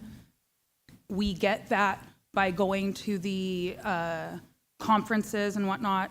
Additionally, the paralegal, she goes to office manager training, conference, and also to legal trainings as a paralegal. And she also functions as a county notary. So she has requirements to fulfill for that. And I think it's extremely important for my office to go to conferences in order to get their legal education. We have an extremely small legal community here. And we make connections at these conferences, as you guys know. You guys go to conferences. And you don't get that the same by watching something over Zoom. And particularly, we're a part of the County Council Association, and it's broken up into different sections. And at these sections, at the actual conferences, they turn off the cameras, and we have roundtable discussion about issues. And it's really, really effective to get input from other counties, how they're dealing with things that are very similar to us. So I think it's extremely important to have travel and training. Our office has, previous county councils have also seen it as very important. I'll tell you, it's one of the reasons why I've stayed here is to be able to have that support, because we really don't have a thriving legal community here. So I'm asking for it. The budget team was in agreement with it. I did ask for $10,000 more this year because travel's more expensive. I do anticipate that I will have that second or third attorney position filled, so that if it's someone brand new, that person's going to need a lot more training than if it's someone that's more experienced. I'm not arguing it. I just was like, whoa, that's more than our budget, but I value it as well. I think they're important conferences to go to. I think you make connections, you hear about other solutions to other problems. So, that is really all I had for you, but I do want to ask, is there something that within your office that you would need, other than that third attorney, that could be of use to be able to alleviate some, I understand you guys are just so, I mean, you're needed in every department needs your input. Is there something that we could do to help alleviate some of that, or is there something that you would need for us to know to help you out? I mean, I think a goal of the office for a long time, it's a long time goal. It's not something I'd be looking for now. Clearly, I can't even fill my vacant attorney position. But, you know, years down the line, it would be nice to have another attorney, because we do outsource a lot of any kind of big litigation, anything like that, because you just can't handle it in-house. And I do think there's a lot of projects out there that we would like to tackle, but we just don't have the capacity to do it, and they're not pressing issues. Also, and I mean, this is something completely different. At this point, we share a car with admin. I might be looking at our office getting its own car. We try to walk to court, or we take our personal vehicle to court. I had an issue happen the last time I was in court, that, you know, I ended up having to stay in the courtroom to wait for an individual to leave because the person was following me. And so I do think that there is a concern, because, you know, some of the stuff we're doing, people are perhaps not the most outstanding citizens that we're dealing with. And, you know, child welfare, things get heated. Well, especially you don't want your own vehicle. That's, I mean, 100% agree with that. So you don't want your personal vehicle to see so then they see you around town. We're a small community, right? Yes. Oh, so for I sure. agree 100% with that. So, you know, that's something I'm going to be looking into. My husband's been really pushing for it. And then, you know, I had the issue happen recently with me. So I want to make sure, you know, my attorneys are protected and then I'm protected. But yeah, that's pretty much it. I think the project that I'm the most proud of that we've accomplished is the receiverships and really getting them going. And I think we had a good discussion yesterday about, you know, what can we do to ramp them up.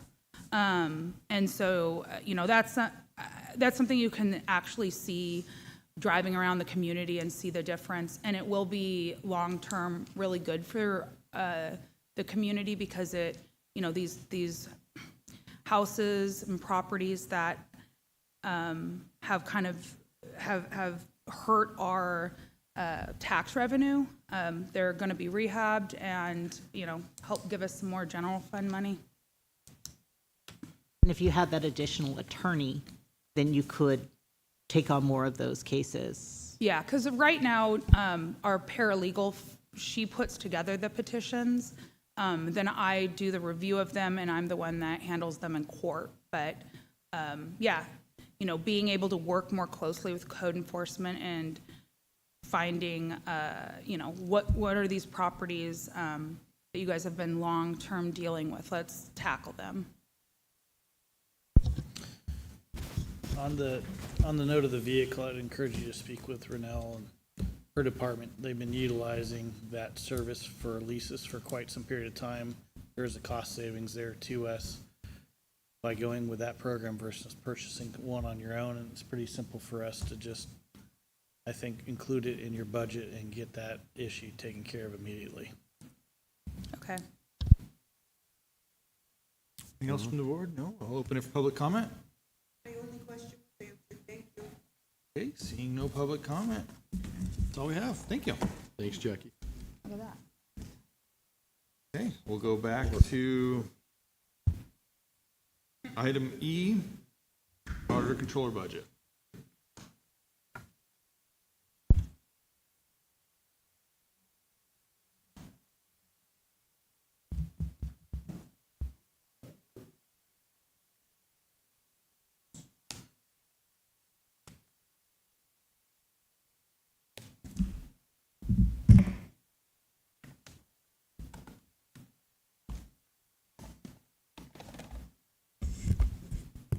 thought I'd move on into the hot seat, make it more official. Which budget unit we start with first?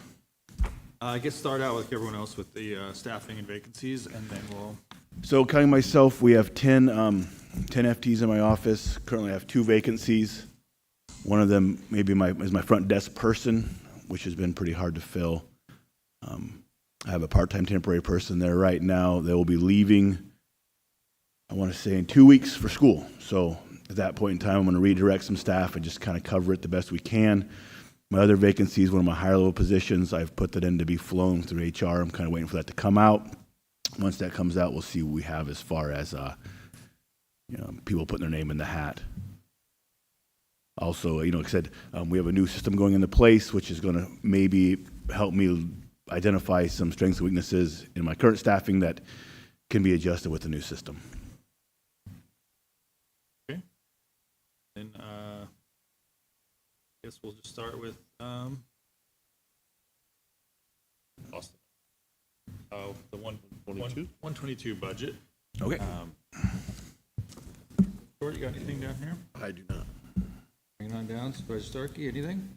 I noticed that your payroll increased by about $100,000 than what you've asked for previously.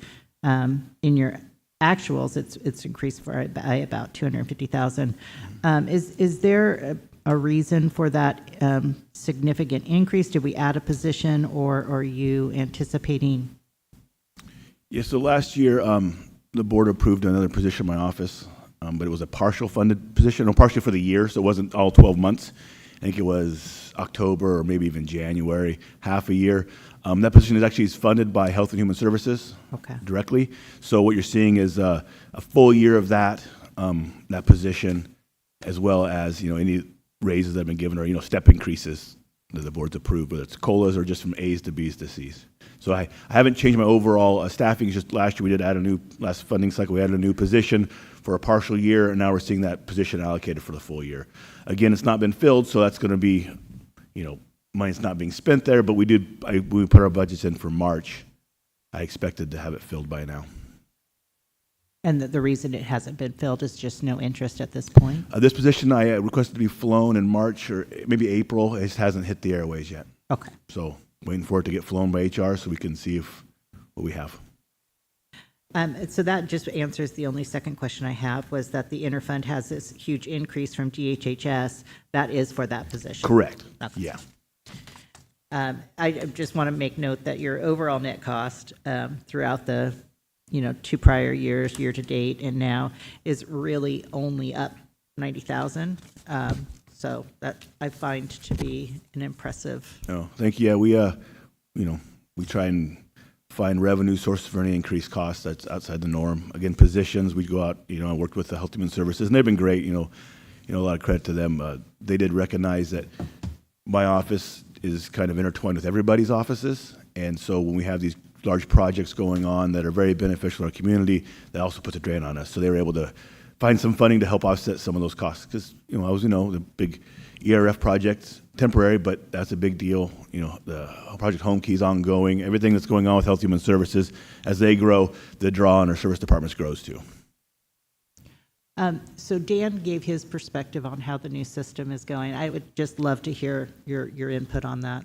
I hope he said it was going well. He said it was, but it depended on who we talked to. Absolutely. That's probably the best answer. I think it's going well. We went live July 7th officially. When I say live, we're still modified live. We're working with 2 systems. We're putting things in place as fast as we can, properly as fast as we can. I think some of our departments are a little frustrated, and again, rightfully so. They're used to a certain way of doing things, and we're having them change without all the answers quite yet, but we had to pick a start date, and a new fiscal year is the best time to start. And we did not want to kick it down another year. Another year probably would have been unneeded, but again, we don't want to start mid-year, so we're kind of fast-forwarding it to July 7th. Some of our JPAs and other partners, they're working through it. Again, generally speaking, change isn't always liked, but they are starting to see the benefits, and we're much more electronic now. I know I had to step out for a minute. I was able to approve some things electronically that I would have had to done in person. So it's getting there. It's going well. If Dan didn't give his staff enough credit, hopefully he did. They've been amazing. Dan himself has been amazing. Without Dan McCorkle, this thing would have been probably dead on arrival. His intimate knowledge of the old system replacing, going in the new system has been paramount. My staff has been diligently working on it. My two leads on it were Sherritt Cron and Irene Michelena Moreno. They've been fantastic. My other staff members, AJ Zlokovich, Lisa Hereford, Megan Fitzpatrick. All of them have been Donna Rushing have been involved, but those two I mentioned initially, they've been the lead on it. So currently my office will have 3 people working on last year, trying to get things cleaned up and posted in a hurry. I have other people working on implementation and getting the new system running. So it's been quite busy, but we knew it would be, and we all kind of see the lights in the tunnel that when the dust settles and we're fully live, it should be a much better position. And again, we plan to go live with our payroll and HR module come January, which is coinciding with our payroll year. Payroll runs calendar year, not fiscal year. So everybody gets their W-2s at the end of the year. That comes from December 31st. So we're going to try to do a mid-year switch on those. And so ask me in 6 months how much I still don't have. We'll go from there. And I think I'm going to use the word wrong, but the stipends or the additional, Yes. was that sufficient? Did that? So I need to run a total for all of you. It's on my to-do list. I'm sorry I haven't done it sooner. But yeah, the stipends we've given to our employees that are putting in the extra hours, continuously extra hours. It's working quite well. I think the employees in general would have do the work as directed, but definitely recognizing their extra hours on a regular basis and canceling. I've had staff cancel vacation days, coming on their days off, coming on the weekends. I think it does show them our appreciation. And I'll get you the hard numbers, but I expect it to be quite a bit less expensive than trying to hire the project manager who would have kind of done the same thing. But again, I think if Dan didn't point it out, our system was he created it over the years. So bringing in a project manager who would have to learn our entire system to convert to a new system would have been, taxpayer dollars wasted. So we don't want to ever do that. Oh, good. I'm glad to hear that. But that's all my questions, unless you have something in the auditor's office. You would already know, but that you think the auditor's office would run more efficiently if you had this one thing. My guess is that you would already have brought it forward to us, but if there's something. Yeah, I think we're pretty happy where we're at. I can't even say I'd want more bodies at this point. One is always space, all our departments finding space, but we are in a situation with the new system that we need to get that figured out, fully live, replace the old system before we make any adjustments. We, you just can't. I can't make any assumptions now based on this huge investment the board's made in our financial structure. Let that process go out first, and let's get that fully vetted up and going before we make any other requests of anything. Okay. I guess we'll just go down the list of the next 611, education culture. Any questions there? Nope. Nothing? Nope. Okay. Anything to add? No? Nope. Okay. Next, the 513, welfare and indigent aid, which is not much there. Not much going on there. Assuming no questions. Nope. The 911 contingency. Yep. We do have questions there. Okay. Let me go ahead and pull that. Let me grab it real quick. I apologize. I kind of have them all stacked in order here. My only real question here is kind of more of a process. Like, how do you determine how much you want to put in contingency? Because in the past years, we've done $1 million. Luckily, we have only had to use 100,000. This year, it appears that the budget team put in 600,000. What is there anything that you base that on, or you just kind of like random? So it's not really. I hate to use the word random, but it does depend upon when the other budgets get set, and we think we're at a point of approval and everybody's on board. Then we look at, okay, is there any general fund dollars that can be allocated for contingency? Because we do know that things happen. It might be, I don't want to jinx us, but there could be a fire or something. We were responsible for covering a portion of those costs. And then the general fund reserve, the 100,000 was set up years ago with the prior board to try to do that every year when possible. It's one of their top five priorities. This last year, the board said, hey, we have some funds in here due to, more or less, all of our funds are not extra, but we had such low staffing levels, we have some money sitting there. The board decided to increase that to 500,000. That's not been posted yet. It's part of our final year posting. It'll be in our reserve line. This year, I went back with the traditional, $100,000 direction. That's been kind of been set in stone. The 500,000 is just a number we've put in there for now. But if the board decides that they want to look at more into our reserves, then we would adjust that accordingly and make the budget adjustments. In your opinion, what is better, to keep it in contingency or to put it in reserve? I think probably the thing right now, it works pretty well because if we had an emergency come up and the funding, like, hey, we need more contingency funds, and say we had, 500,000 for our reserve estimated, the board can say, no, we're not going to be able to make that call by the end of the year. Let's move that money into contingency and transfer it where needed. So even though we put it in there and the board approves those budget numbers, you have the authority to move those if needed. Nothing's final until the dust settles on June 30th. As far as contingency is going to be our first look, and we'd always look at our the reserve line as a last resort since the board has prioritized that year in and year out. But as far as the number goes, it kind of depends on the year. We try to guarantee the 100,000. There's been some years where our contingencies only was 100,000 as well, which $100,000 in today's world, especially for a county, is. We just talked about one new position at the sheriff's office, 180,000. One vehicle's 90,000. So all of a sudden, 100 becomes more of a token than an actual contingency. So my recommendation would be is the budget team would come forward, maybe increase those numbers if needed, have the board take a look at it and say, where do you want to go from there? Okay. Thank you. Okay. 171, advertising and promotion. Anything up here? Nope. I have a question. The contribution to the Border Coast, I don't recall, I know the 77,000 we allocated for the runway. What is the additional, 271? So the 271,608 is our annual contribution set forth when we created the JPA. I believe we are, I don't want to say the only, but I think we're the only contributing agency on there, and that's just kind of been our pledge to keep them going year in and year out. The 77,000 has to do with the runway extension project they're working on, AIP 48, I believe, and the 271 is their annual contribution. That's the annual contribution. Mm-hmm. Okay, thank you. There's another payment that's not in this budget. It's in the 100 budget. We'll probably get to it.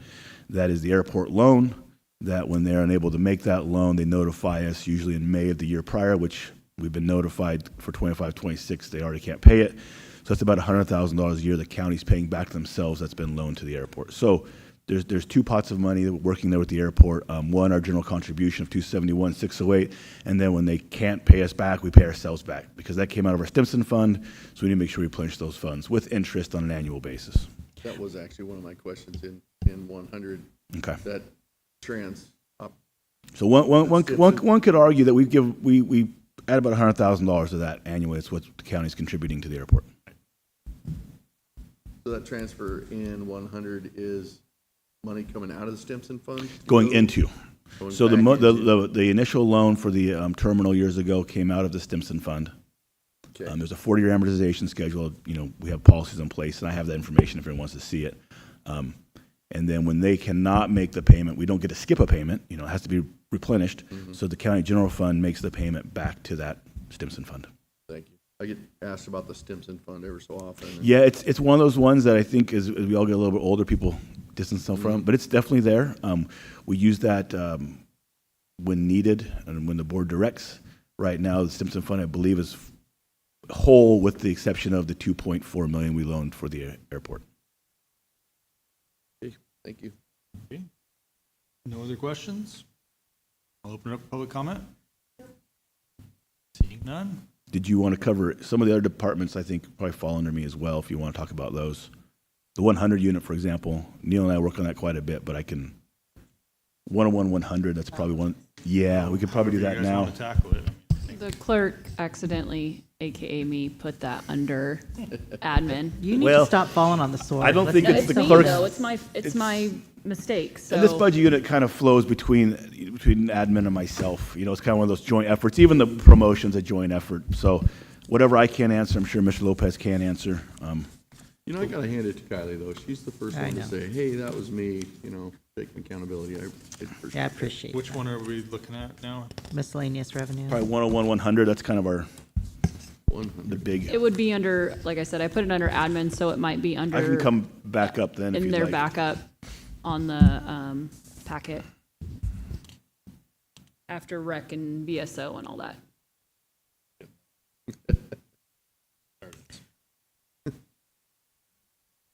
Everybody have it? Ready? Okay. Move on to the 101-100. So what I guess maybe I'm just confused is professional services under the 100 Yes. versus admin. Is there very specific? So like if we want to do a feasibility study, what would qualify under 100? So one of the, I'd say the biggest determining factor, and we talk about professional services and where we're going to place it, one, whose responsibility is it, general fund responsibility or non-general fund responsibility? Then two, is that professional service something that can be costed out through our cost plan to all departments? If it's a general fund responsibility, but that professional service should not be costed out through our cost allocation plan, I put it in this budget here. So if I were to put that in the admin budget, we put that in the board of supervisors budget, all of those expenditures go through our cost plan because you're servicing the entire county and they get charged out.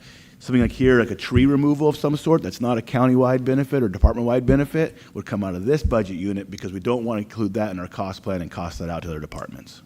Okay. So that's one of the big factors is, you know, if I put in my budget service department, it'd be costed out. Admin, board of supervisors, treasurer, IT, building maintenance. So we have it here to pay the bills and get approval for it, but we don't want to include those costs and charge them out to inappropriate departments or other agencies. And then just the revenues, when we go through the revenues, we're up, if I see my math real fast, we're up about $3 million over the last couple of years, and which makes sense, right? I mean, property taxes, the revenues have gone up. The one that, is there any that shock you that have increased by a lot? Any revenue that shocked me? No. It's expenses shocked me more than revenues. I'll Yeah. tell you. No, it's pretty much because it grows steady. So we can look back over the years and say, yeah, this one's gone up by $500,000, but $500,000 over 3 or 4 years. So it's a steady growth. Often we'll find, and I'm sure you're fully aware of it, our expenditures will climb right away. Our revenue takes time to catch up. No, I don't find anything in the revenues that shock me. So, and this is my ignorance, and I apologize for that, but the general fund, the interest. Yes. So is this where Barbara is investing this money, or is this separate interest, like just sitting in a bank account and we get our 3%? So this interest here would be Barbara's investments of the general fund dollars, and we put them back into the general fund, and that's where it'd be here. Okay. Because, I mean, that's significant from, 22, 23, where it was 484 to $1 million. Yes, that's, yep, it's been going great. Barbara's done a very good job of getting interest, being proactive on it. Interest rates have been up, which helps that number. And the other side of the sword there is because we've had such low vacancies, or high vacancies, high vacancy rate, we've had bigger fund balances. That fund balance is cash more times than not, so we're investing more money because we don't have the employees that will draw it down. So it's multiple things working there, but I can't say enough. Barb's very proactive. She does a fantastic job of getting those monies invested properly. And then under the interfund, it's 91075,199. It's always been a negative number, but now it's a positive 693,000. What happened 2 years ago that has? So there's been there's a 2-year catch-up period, and then there's a true-up based on actuals. So how the cost plan works a lot of times is we base it on budget figures. It gets based on budget figures, and if you have a large variance from those budget figures, for example, this one would be based a lot of non-general fund departments. So when we see expenditures at one level 1 year, we project those expenditures, and here's your cost, and they come in much lower.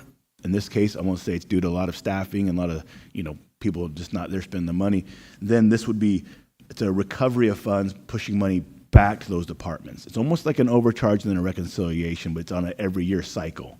So when you see a negative in that line item, that's actually almost a return of funds, and then the positive would be capturing those funds. And the cost plan is very volatile. It does change pretty rapidly.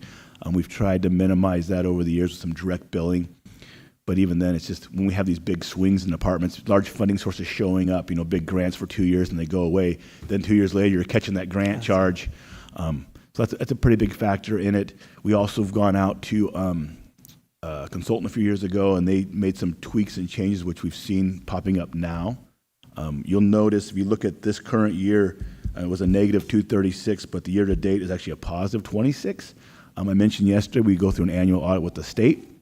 The state found some changes they wanted to make, and so we had to just implement those recently, and so that's why those numbers are a little bit different. But again, it's just it's a ebb and flow. We do try and minimize those peaks and valleys with some direct charging when possible. But as you go through in your tenure, you'll see these departments, whether it's general fund, non-general fund, getting huge grants or huge projects. You're going to see a cost plan tied to that to some degree. Also, that's the allocation process. Also, when we have cost of livings for our employees, we add new employees, we expand our service departments, then that's going to be more cost being costed out as well. Okay. And then my final question that it doesn't necessarily relate just to this department, but the overall budget process is that when, and I appreciate this very, very small print, but. Just testing to make sure you can still. I know, see. But it's interesting to me that when Supervisor Short and I got on the board, roughly the actual revenue was 30 million and our expenses were 31 million. Now, fast forward just 3 years, our revenue is up to 39 million and our recommended budget's 45 million. So in our recommended expenses is 45 million. So we went from a $31 million budget just 3 years ago, $13 million increase to now. Make that make a little sense to me on how that happened. So what you're seeing that you're on that sheet, you're comparing actuals to budget. So to get a better number, we could look budget to budget. A couple years ago, we had a pretty significant, and we still do to some degree, vacancy rate and projects coming in not getting completed. So we had a bigger budget, we just weren't able to live up to those numbers. So then you have your actuals was coming through. Earlier today, we looked at the sheriff's office, $1.4 million in path funding. That would have been in a budget last year, but it's not in actuals. So if they get it this year, now you're going to see a $1.4 million difference in revenue. Where'd that come from? Well, it was budgeted prior, but now you're looking at actuals versus budget. So when we have these big projects and things going on, that's when we'll start to see those changes. I can pull the budgets and give you a better idea of I'm sure it's gone up. I know it's gone up, but to that degree, it's probably not as much as you'd think. Just it was projects and people, personnel that was budgeted for and payroll, large projects that we hope to get done that year. This year we put aside, I said it was last year, I guess, we set aside $1.2 million capital improvements.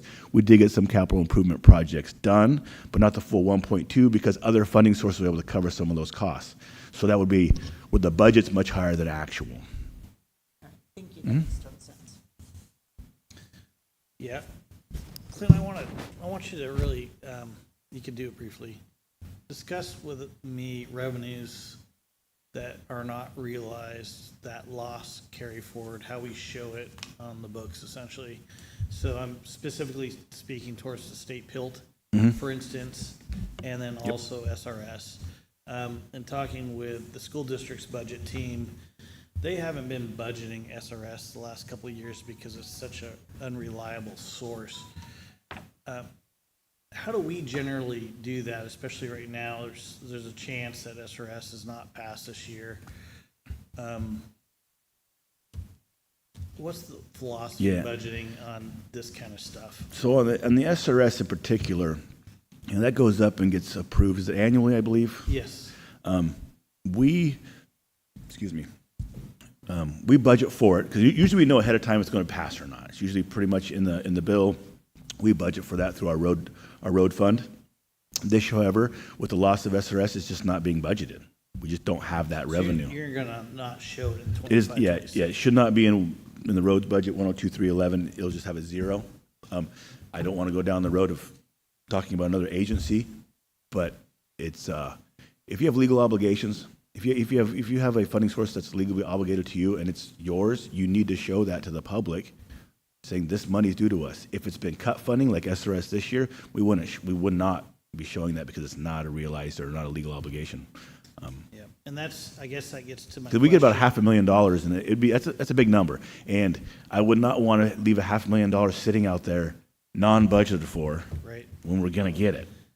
Well, that's the question. I mean, obviously, when assembly member is here tomorrow, and we're looking at public lands, especially state park lands, I want to be able to bring him a number like the PILT number that we have not realized now for. Yeah, Yeah. exactly. Yeah, So- that's the old, that number we've been hanging on to, trying to get that, yeah.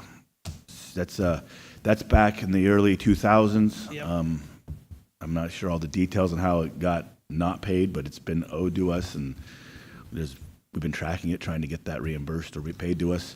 PILT funding in general, as you know very well, we're 76% state and federally owned. I think we get about $1 an acre per year. Is what we get in lieu of property taxes per Thanks acre. for touching on that. Appreciate the clarity. Yeah, because I do notice that we are being consistently give about $20,000 in the state PILT, that what it in is? the revenues here. But it's that 679,000 back owed Mm-hmm. amount. Do we put that in our budget to consider it, or we just kind of we just put that someplace and says, if we get paid, then it's a bonus. If not, we just don't account for that money? So generally speaking, how we account for those funds is we put it down at year-end accounts receivable as money owed to us from the state. So I usually don't put it in the budgets, but we put it as accounts receivable. You'll see it booked, and then we reverse it back out because we're tracking our finances.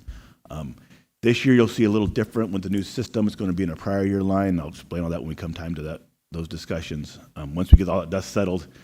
But yeah, we do book it every year as a legal obligation. And if they pay it, we would accept the funds. If they don't pay it, I reverse it back out, and then we show those obligations to us. And I know my colleagues have, because I've gone down the path. RCRC at some point has gone down the path. I've been told repeatedly, you're not going to see that money. So I don't know at what point we just cut our losses and move on, or do we, Supervisor Howard might have some luck tomorrow, and I hope that he does. I mean, we got a fresh face in there, and perhaps Assembly Member Rogers can get something done, but at what point do we cut our It's losses? really not, it's really not my call to make. It's like a legal obligation to the county, the taxpayers of Del Norte. I personally have zero interest in giving our state any kind of free pass. And I think if they want to play the game, maybe we don't pay them. Tell you what, we'll call it even. We'll keep $700,000, you don't get it, and then move on. Obviously, that's probably not realistic, but just because we're a small county and don't have this huge voice, I don't know why we're getting stepped on and stepped over. Hopefully, we can get some more things done on that front. I get a little passionate when it comes to our taxpayers and not getting what's owed to them. Totally agree. Totally agree. I guess I'll open this one back up for public comment since I closed it prior. Nothing? Okay. That, Is that all we have? I think we're good. Thanks for moving things around for me. I got hung up there. Easy stuff. Yeah. Okay, that leaves us with our last item, item F, administration budget.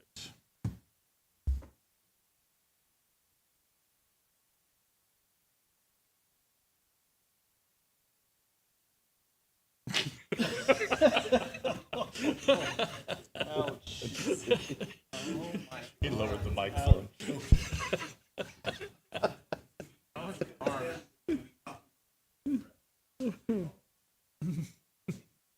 Yes.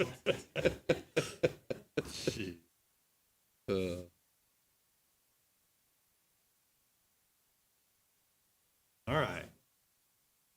Had check the time, yeah. Not yet. All right, lead us off with staffing and vacancies and jump in. All right, first, the administration budget. We have 5 allocated FTEs for that budget unit. The 5th is the economic development position that the board approved last year. Currently, the payroll reflects that position being filled in October, with the hope of starting a recruitment sometime soon. There is 1 vacancy right now, which is that position. The other 4 are filled, which is myself, the Assistant County Administrative Officer, our Administrative Services Coordinator, and our Administrative Programs Manager. Okay. And this, see the 1112. Who are all outstanding, by the way. I was going to say, she's not the vacancy, is she?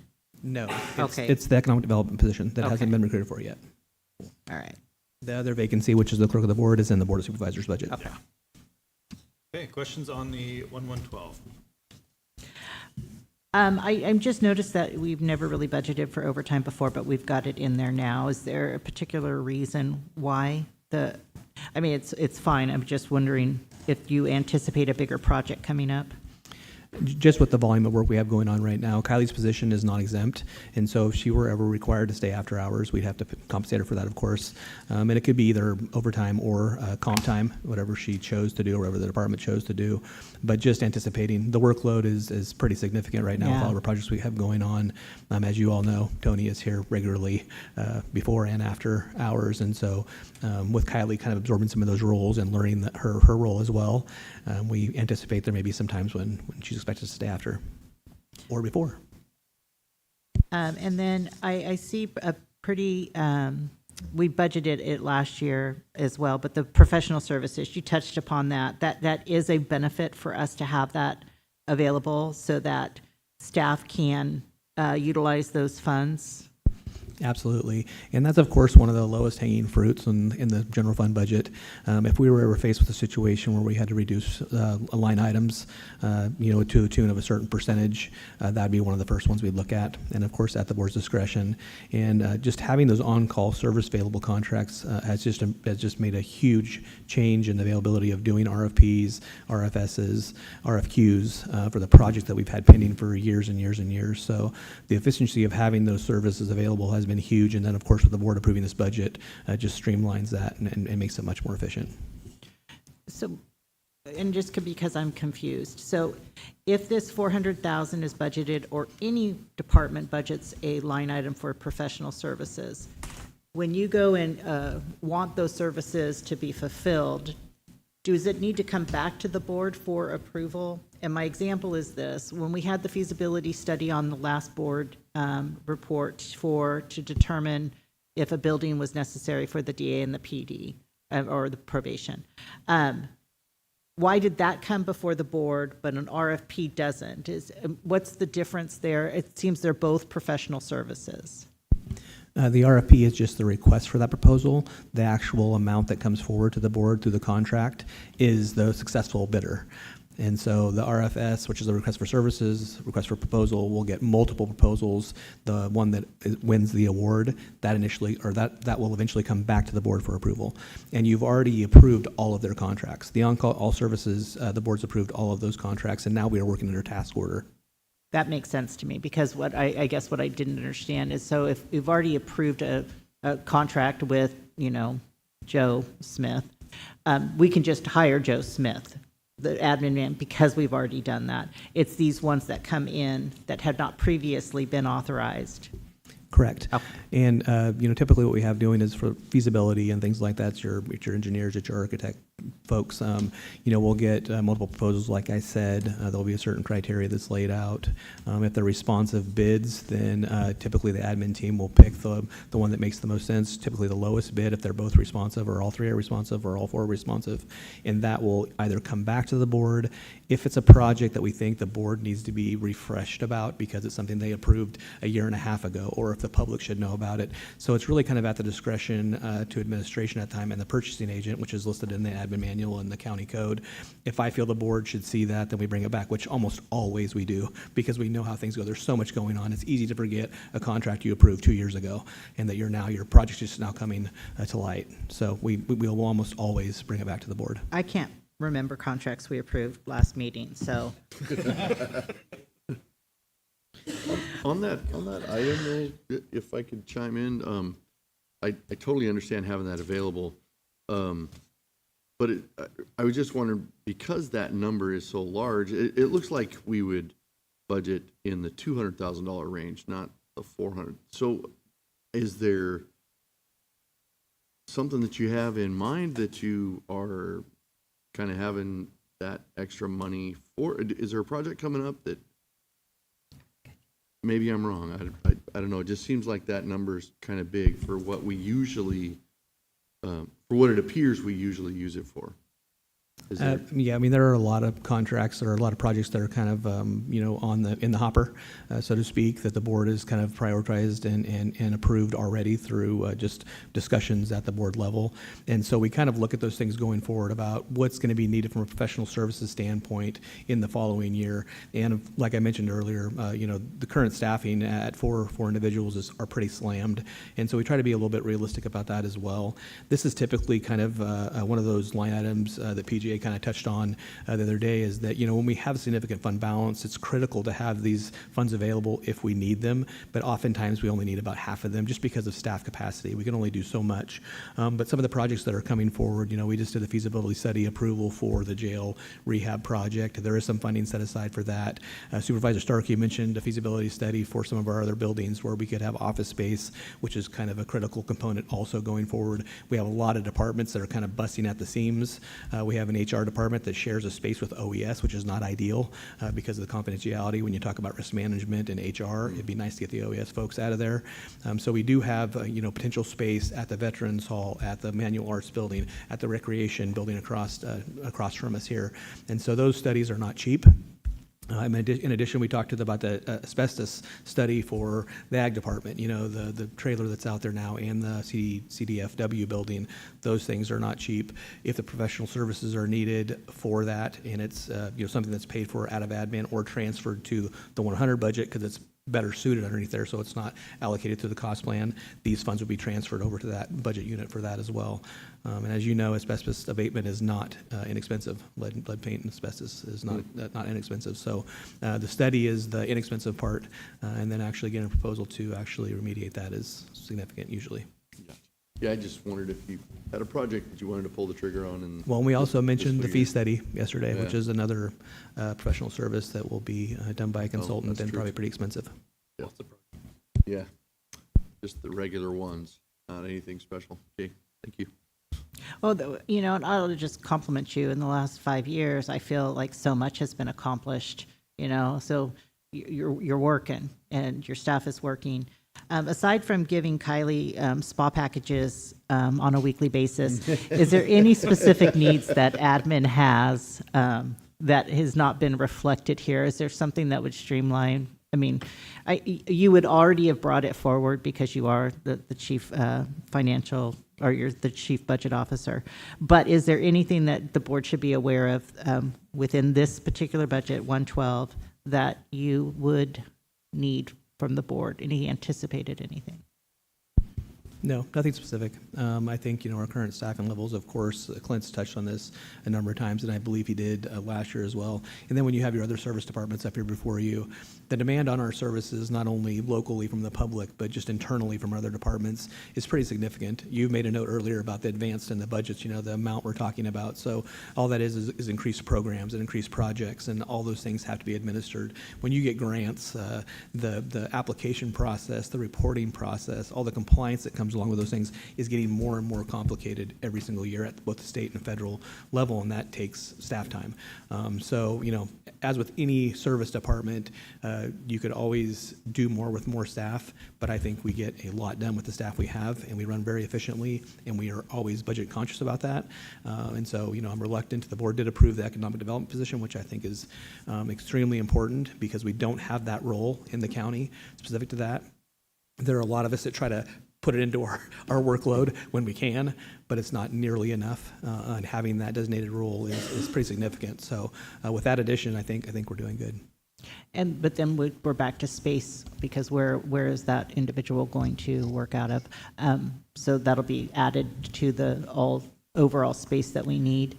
When do we anticipate that being filled? Has it been flown? No, the budget reflects it being filled on October 1st. And so hopefully we'll start that recruitment sometime soon. You said that, okay. Great. That's all I have. Okay, cool. On down to the 711, recreation. What do we have in there?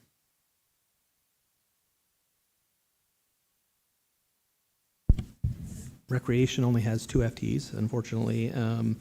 That department, of course, also employs tons of part-time temporary employees throughout the year for our different programs. Probably one of the largest employers of our local youth and people that are freshly out of high school and actually even in high school for your scorekeepers and your referees and just your field staff. A number of positions. Our kids camp, we hire a number of people each year for that. So tons of part-time temporary employees throughout the year, which is why that budget is so high at $150,000, but only 2 full-time employees. And this unfortunately is one of our departments that's struggled with vacancies over the past several years and turnover. We've had 3 or 4 different recreation coordinators, and so with each new person that comes into there, you're kind of starting over in a sense. They bring different skill sets to the position, and so administered by administration, which is typically Kylie and Tony, who oversee that budget unit. So just a new learning curve each time we bring somebody new into that position. Right now, we are fully staffed and hoping to stay that way. Okay. Any questions on the 711? I have one. Yeah, go ahead. That's here, 9/11 thief welfare recoupment, excuse me. Trying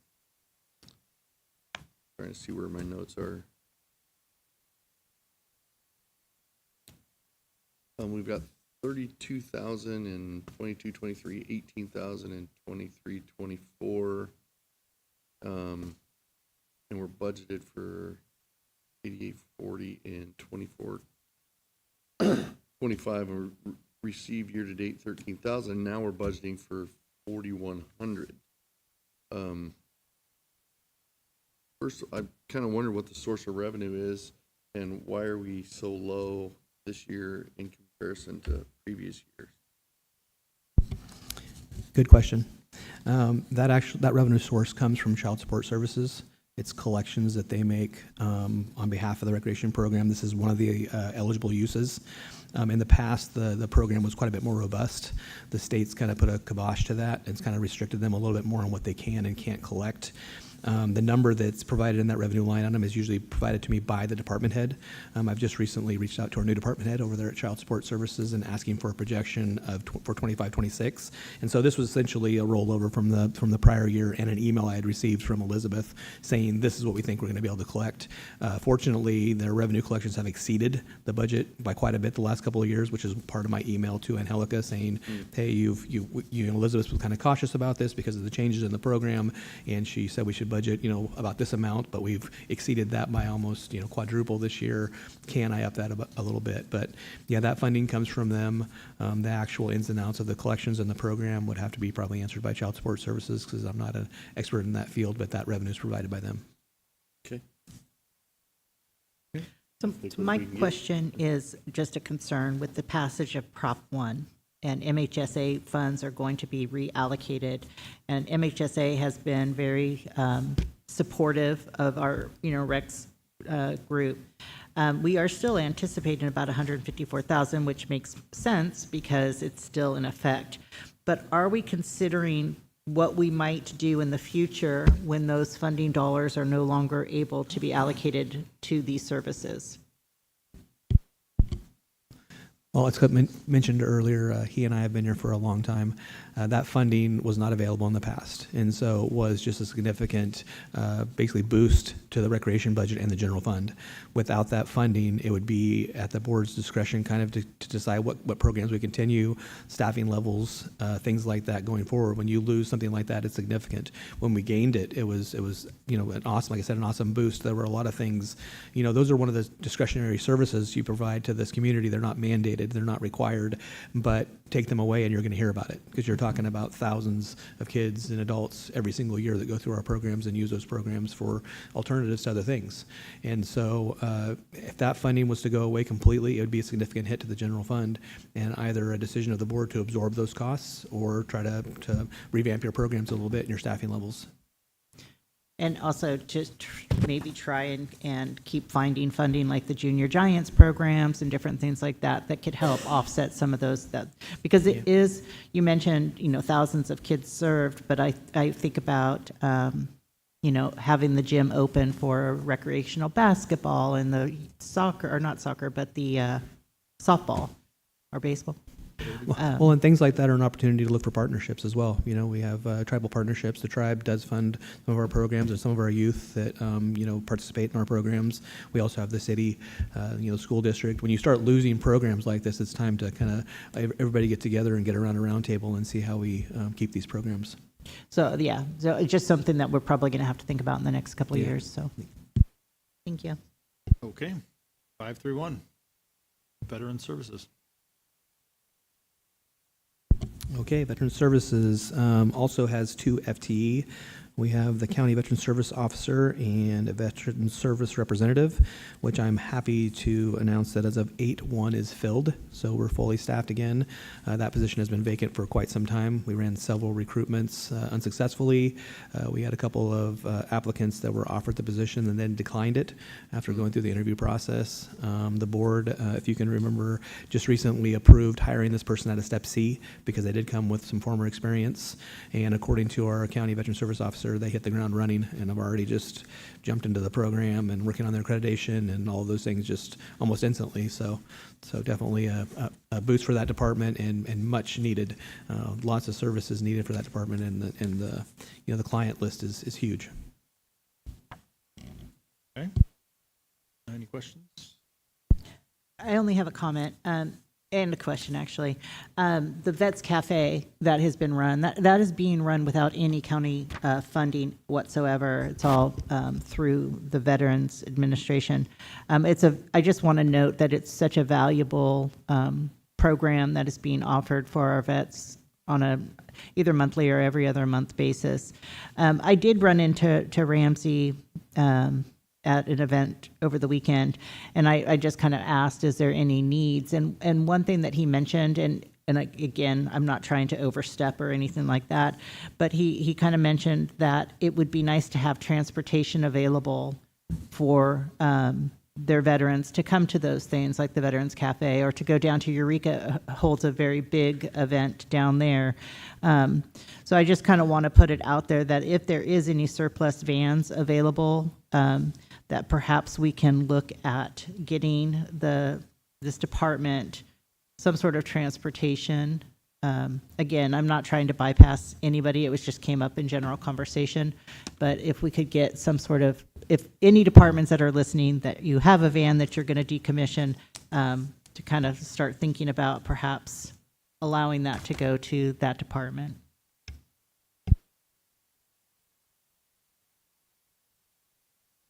Okay. Wouldn't be on a week. I'm not going to speak for that. All right, 220, Court-Related Services.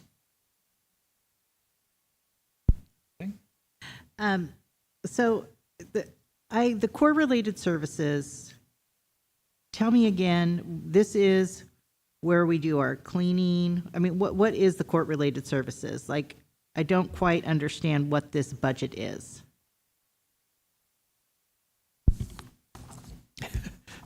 It's for court-related services.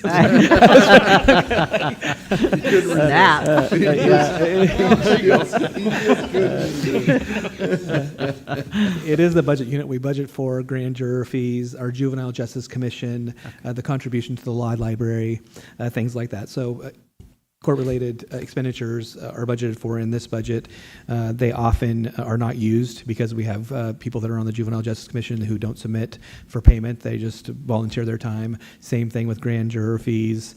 The contribution for the law library has kind of fluctuated throughout the years, and it's usually depending on who their lead is at the time and their request for what they need in the law library for providing services to the public, and also just meeting their needs as well. Sometimes there's training involved for our commissioners or juvenile justice folks. If they want to go to a certain training, we do put that in the budget as well. oftentimes, again, not used. Our public hearing officer, which does the animal services hearing, you'll see the hearing officer amount in there. And something that Tony made note of yesterday is she wants to look into that a little bit more because she thinks there's been several more hearings than what have been accounted for here in this budget unit. So she's not sure if the budget unit themselves is absorbing that costs when we actually do code have it, enforcement or animal services. Okay. Yes, correct. Code enforcement and animal services both. But this amount that's budgeted there is based on the contract we have with the attorney that provides these services. Okay. I guess where I got confused is that this isn't our bailiff services. This isn't what the court would then somehow partner with us, and that's where this budget, it would be budgeted here. This is, thank you for clearing it up, that it's actually court-related services. But for some reason, I just kind of got confused, thinking that somehow the remodel, if they ever were to come to us and say, we need to remodel this building, like that's been a concern, it would fall under here, but that it's just not. It's just named that. Well, I think if it was something like the any kind of rehabilitation or a remodel or an improvement to the law library, it may fall under this. If it's department specific, like our court bailiff services and stuff like that, are through the jail, and so that's accounted for in the jail budget. So anything that falls outside of our typical operating budget units would fall into this budget unit. Okay, thank you. Okay. The 216, public defender. Okay, the public defender budget actually does reflect 2 FTEs this year that the auditor graciously ran a projection for us on. As you recall, the board has directed me to run the recruitment again for the county public defender. Hopefully we're a little more successful this time around, but the direction was to wait until the comp analysis was complete, and so we're hoping for that to be done this month. Once that's done, we'll work with human resources to decide whether or not she wants to run the executive recruitment or whether or not she wants to use a consultant like we did in the past for her position, which was successful. Like I said, they do have a little more capacity now there with that director in place, and the past department head recruitment was run through their office as opposed to paying for a consultant. So she may want to do the same for the county public defender. But currently this shows 2 FTEs. I'm not sure if they're as of October. Was that correct, Clint? Do you remember? Yeah, I think we did decide to do it in October because we knew we were waiting on the budget to get passed. Okay. Yeah. And so it probably shows these 2 positions, which is the county public defender and a legal clerk at this time. As we all know, that may not be sufficient. Once that department is established, they're probably going to need more assistance and more staffing, but that should reduce some of the contract obligations we have. Whether or not you go the route of having, similar to the county council and the DA, having deputy public defenders, and then hopefully reducing some of those contract attorneys that provide those services. Right now, this budget does reflect 2 FTEs and fully staffing of the contracts, which the board approved a 5th approval for a contract PD last year. That's the $700,000. And so those will be adjusted once we go through this recruitment. If we're able to recruit a county public defender, the actual contracted services budget can be reduced a little bit. That was exactly my question, is why it's still showing under contract PD the 700,000. Why wasn't that 183 deducted? But that makes total sense. So thank you. Mm-hmm. Okay. Next is the 111, the Board of Supervisors.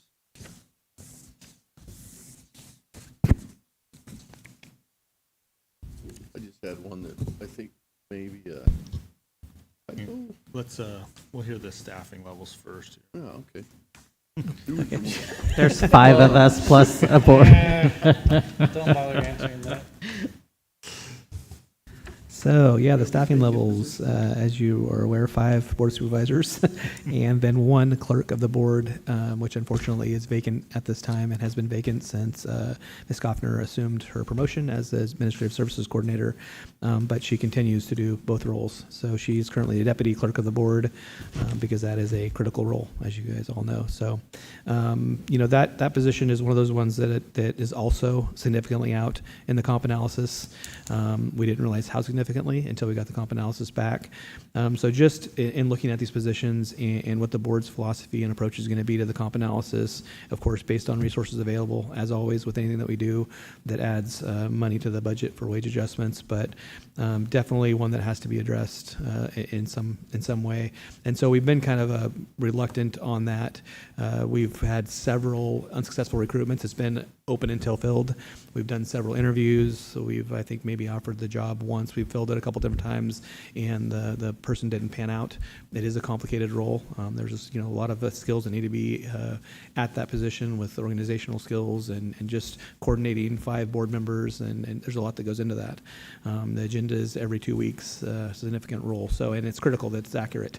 And so we've been unable to successfully fill that role, and Kylie has graciously continued to do that, and Tony when Kylie's absent. So, yeah, those are the staffing levels. Neil, on the subject of salaries and wages for the board, it's been a taboo subject for just about every board I've ever paid attention to in the last 25 plus years, and in particular the last decade. We really need to figure out a solution for this Delaware County Board of Supervisors to really enable us to attract high quality.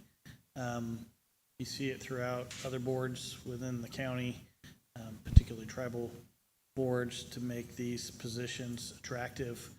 I don't know how to go about doing that. And do you know where some of the lowest paid members here in the county staffing charts? But obviously, the $50,000 a year that we're looking at, if you average this all out in that budget, we're the guys chasing the dollars at the end of the day in DC and in the state level. And we also take the most heat with the 5,600 plus constituents we all represent a piece. So I don't know how we go about this in the future, but it does need to be considered at some point, as I'm getting a little long in the tooth and a little bit more gray and a little less tolerant.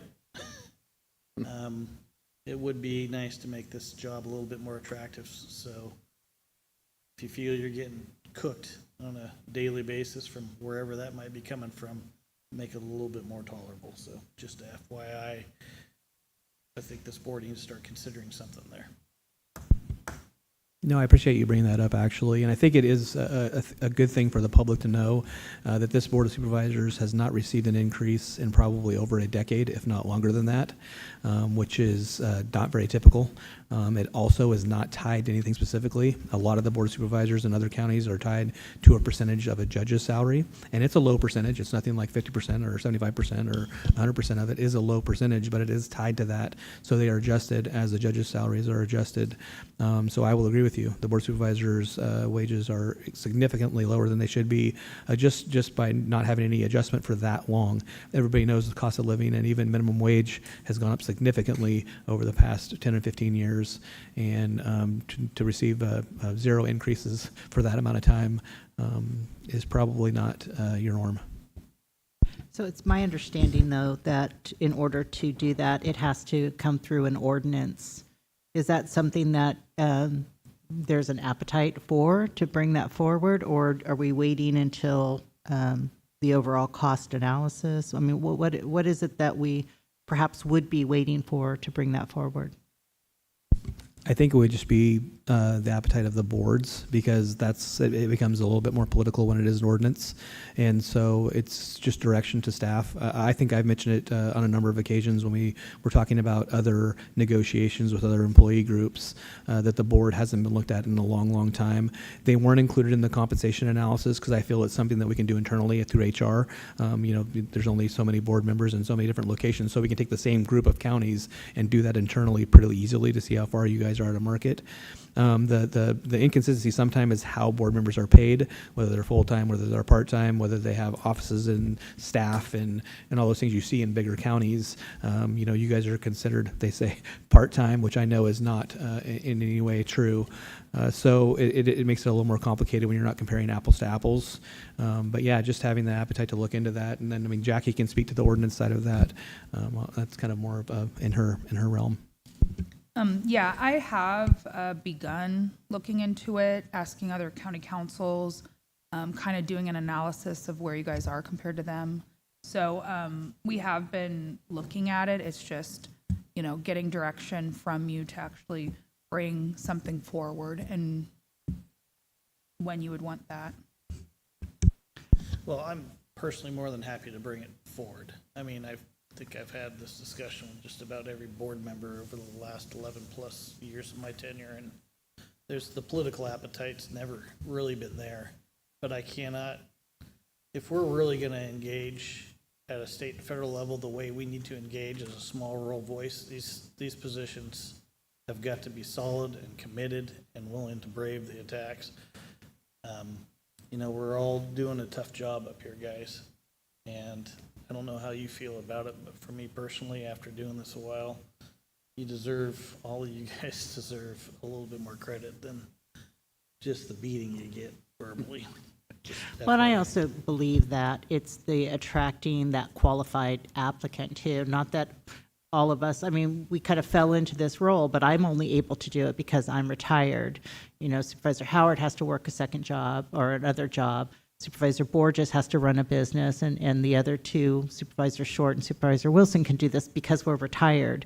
And I think the community sometimes deserves to have that full-time commitment and a younger person perhaps that doesn't have to be retired to do this. So I do believe that there's an appetite there to get this done, not only just for this board, right, but it's for the future of this community so that they have the most qualified elected officials coming forward to do this job. So if that's what you need to hear from me, that is what I believe.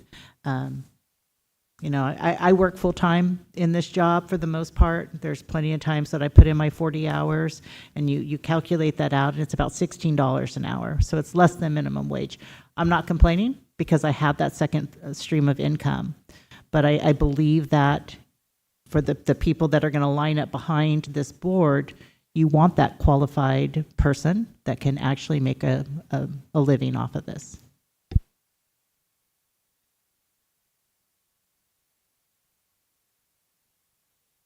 Are we trying to bring forward a recommendation, or you're just giving opinions?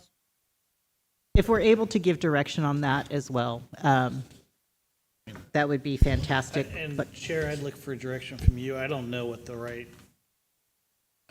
if we're able to, this is a budget hearing, and as we're discussing budgets going forward in 25, 26, I'd like us to figure out how to give staff direction, whether it's in these budget discussions or at a later agenda, how to really take this to the next step and get some recognition on these jobs and the serious nature of these jobs, of what they've become.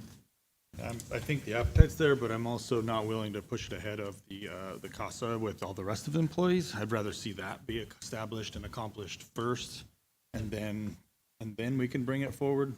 That's my personal opinion. That's kind of that would be my direction. But I'm not in a hurry to give ourselves a raise until we figure out the rest of the employees. I don't know how.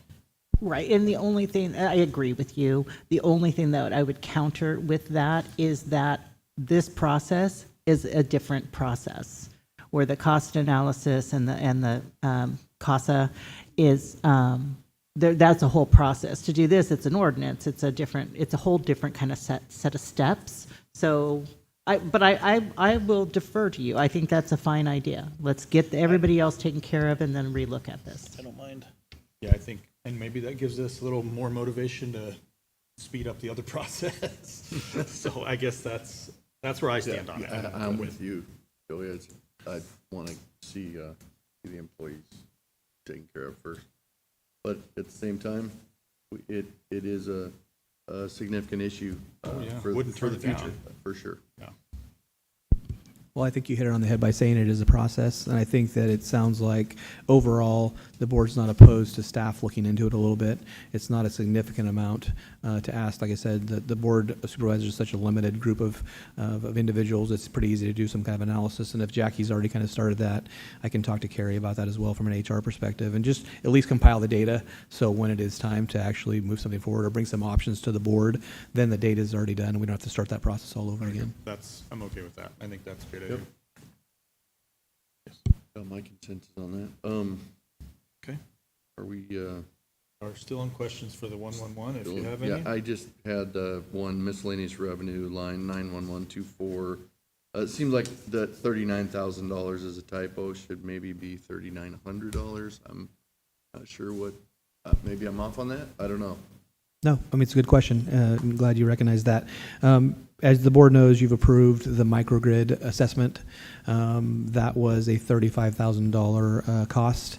It's also one of those things that if there's not a viable project accepted or put together, they refund the county that amount of money. And so it's just kind of a direct offset in the budget. It doesn't really account much for more. We accounted for the professional services. We accounted for the reimbursement. If it doesn't happen, the $35,000 is not a significant amount to absorb in the $44 million general fund, but that's what is reflected there in that line item. So I was wrong. First time for everything. Thank you, Neil. Appreciate that. It makes total sense. Yeah. We're actually gonna potentially receive a report on that on Thursday. Oh, great. So I'll plan on bringing that to the board. Okay, seeing no more questions on the 111, I believe that's the end of it, correct? The 100 we already covered? Yeah. All right. I think what I'd say really quickly, though, is just to let the board know that the budget team does do a second round. Essentially, that's what we call it, is a second round. Once the fiscal year 24-25 is closed out, Clint will have those figures. We'll have the accurate fund balance at that time, and we kind of do an overall review of the 24-25 line items, and typically the interfund transfers, because lots of times departments get busy and they forget, especially with the transition to the new system, so they may forget to do the interfund transfer for something, and they can be significant sometimes. You noticed today the jail is so far behind on the probation side of things, which usually $800,000, and it's at $100 and something thousand dollars. So those are the type of things we want to make sure we do not miss, because they can be significant. And even staffing, you know, Clint has some staff that are funded by Health and Human Services. HR has some staff that are funded by Health and Human Services. We have to make sure those transfers are done also. So just giving you guys a little more peace of mind that we do look at each of those line items for 24-25 and 25-26. Because at that time we have the actual figures. Supervisor Short, you notice some of your figures are off a little bit because they're updated on a regular basis. So we'll have those final numbers and look at what's projected for 25-26 and be able to make some recommendations for changes based on that as well. I'm sorry if I missed it. When do you estimate that will be, those numbers will come in and be finalized? 2028, I believe, is going to be my. That's his goal. We'll have fund balances within the next few weeks. We have to get that number dialed in so we can start setting our budgets. So we're scrambling, getting things done. We'll get it figured out. We'll have those set by the end of the month, and budget's pretty much prepped by then. Of course, the first meeting in September as our budget comes out for budget hearings open, and then we hope to adopt. If everything goes well, into September. Right on. Will you consider some of the things that were brought forward and brought up here, especially specifically the space issue in the Flynn Center? Would that be something that you guys the budget team would consider in the final budget? I think overall, it's funny because I was actually thinking about that as you asked, departments if there's anything that they need, and it literally comes down to budgeting as a priority. What do you look at first? What do you look at addressing first? We have significant capital projects that have gap funding needed. Do you look at those things before you look at space issues in the Flynn, or do you do them together and try to get a cost estimate for that? We've passed a couple of different policies over the past couple of years to address our unfunded liabilities. Before you do certain things to add positions or improve things, do you look at funding some of those things, because we've passed policy to try to do that, and they are significant also. So it's really just prioritizing stuff like that. We don't mind adding and putting projections and estimated costs into a budget. Anything that's directed by the Board of Supervisors, that's your role, and we do the additions and subtractions and revisions based on what you guys bring forward as a result of these meetings. So, Supervisor Short and I were just kind of talking sidebar yesterday after the meeting, the iPads for the assessor's office, the folding machine, kind of low-hanging fruit. If we get some of those requests like that, absolutely, definitely, it makes their operations more efficient. We'll definitely bring something like that forward and get some cost estimates for things like that. Yeah, I mean, I obviously don't work in the office, but it seemed like if you're going to hire an assessor, now would be the time to get the iPads and the software in place so they could, be more efficient with that new person, new process. So yeah, and I'll chime in too. As far as space issue goes, that's going to be a bigger discussion, and really get down to the bones of it all. What do we need? What don't we need? Obviously, we just can't create another building out of nowhere or add space that we don't have, but that would definitely something we'll be looking into. iPads, I don't know why they don't have those already. I can tell you that the budget team has not denied anybody anything. They put it in, it's here to be reviewed. I gave Brantley a hard time just now in the hallway. I said, "Why don't you buy some stinking iPads?" Like, we're not talking about, game. And they have money in their budget every year they haven't spent, either due to short staffing or whatever's going on, or something comes in, it's expensive. So things like that could have been handled a long time ago. But again, when we hear about it, when you hear about it, it's hard to, get ahead of those things and get them dialed in. So I know that Neil and I and the budget team will put our heads together, and space issues are always a real deal, and that's going to be probably a much more robust discussion. And then as far as, like you said, low-hanging fruit, I don't know. Yeah, let's get some iPads going. Let's get a envelope folder going. Seems like it's a pretty simple solution there. Other things, space, staffing, those can have a little more of a conversation because of the long-term implications of it all. But the little things, we can make those happen pretty quick, especially if it makes our staff more efficient so they can get more things done. So, some thoughts that have come to my head throughout this process, and I'm glad to see that we've made some progress towards being proactive, especially in the economic development role, because for me, revenue generation for this county is so critically important right now. We're going to continue having costs, whether it's the capital improvement pieces and the unfunded liability, which I'm glad you touched on before we left this conversation. Obviously, that was a key policy we put in place. I mean, that's sitting out there and it scares the hell out of me every time I see that big fat number. But as we look forward and as we get more proactive, my hope is for that economic development position to really drive some key pieces to get additional dollars flowing into our general fund that could impact basically these services that all these great employees bring to this community every year. One of those pieces, and I want to leave the board with this thought, we passed a resolution of sorts here last year specific to the Performing Arts Center and Nick Reel's project. And I think that project is coming along slowly, but I don't think until this community steps up, in particular the various agencies and bodies like the county in this community step up and find a way to collectively help support that project through a monetary mean, that it's going to have success because it's such a big lift. I've had some discussions with some of their staff now, Michelle Carrillo and Nick recently, where they're finally starting to think about some outside funding sources through USDA Rural Development and those loan programs to get this thing moved forward. If there was, and this is a question for you, Neil, if there was a potential source for a loan to come in there to support the construction of that facility, and let's say there was a loan repayment program done, could the county potentially be part of not a JPA, but a group of folks, school district, the city, the county, the tribes, that basically puts in annually what that loan repayment amount would be towards the construction of this facility? Is there a pathway forward for something like that?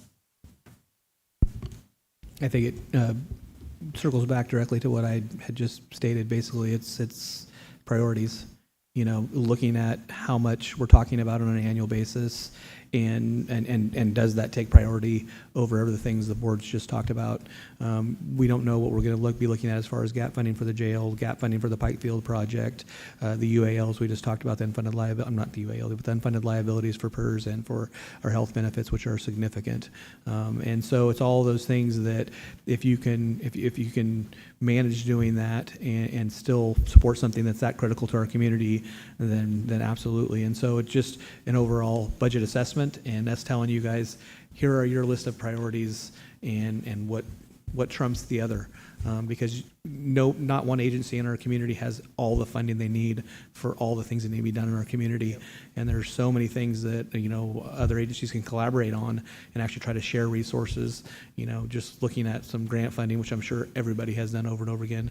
USDA is a bear, I'll tell you that, dealing with them through our jail project. And Tony and Randy can speak to that a lot more than I can, but it's a complicated process, but always willing to support, and again, it would be at the direction of the board, and that's when I don't envy you, because there are some complicated decisions to be made when it comes to things like that. Yep. Yeah, and it tees up some of the conversations we had yesterday with Barbara Lopez and TOT, but, you know, we have empty beds, essentially. So we have low-hanging fruit. When we have an empty bed, that is TOT tax revenue not generated.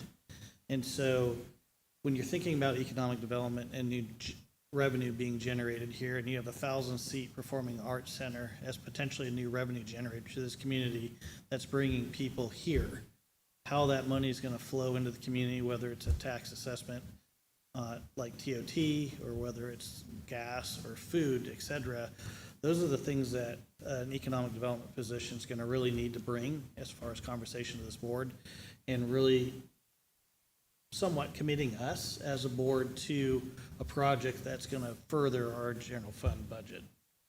Because I'm not seeing any other path forwards right now. Looking ahead, I'm not seeing where that new revenue is going to come from. Just not. So we got to think creatively and really encourage whoever steps up to that position once it's flown to really think creatively on bringing us projects that are going to increase that general fund. I'll get off my soapbox, Mr. Chairman. Good point. We still need to open this up for public comment on your budget items. You want to go ahead and go ahead.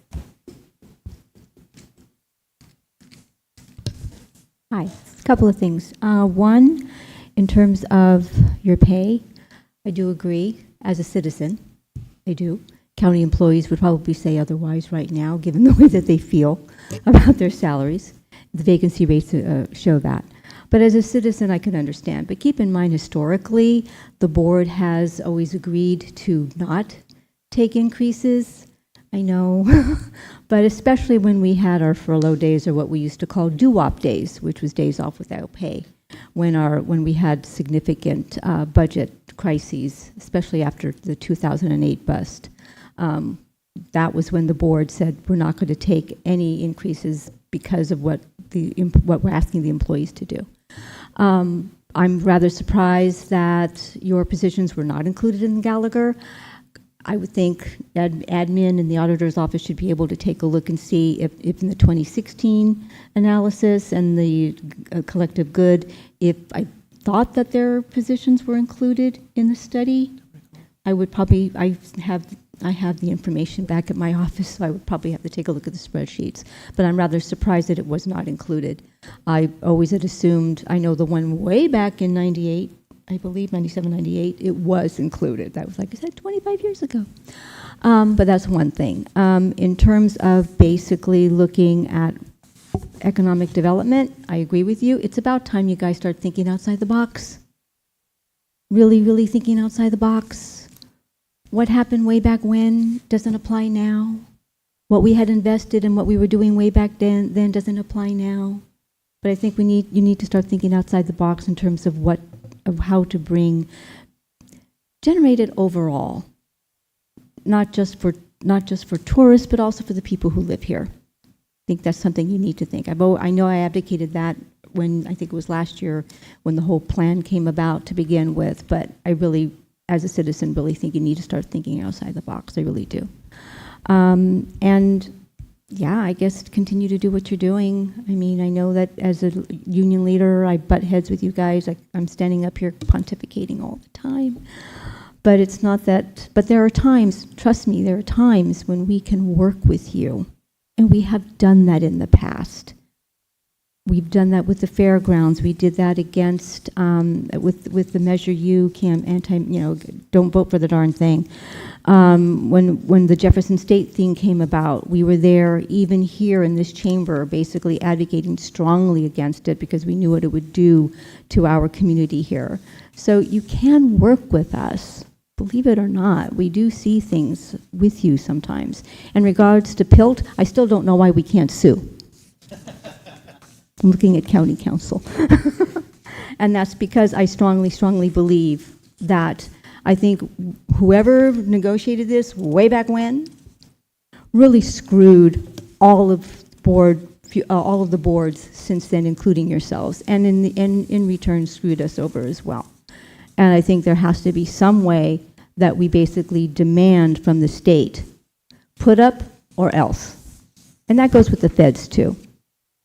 I'm a believer in being revolutionary in that regard. So if there's some way that you can force the issue with the state, I think we should try all of our avenues. It's money that is owed to us, contractually owed to us.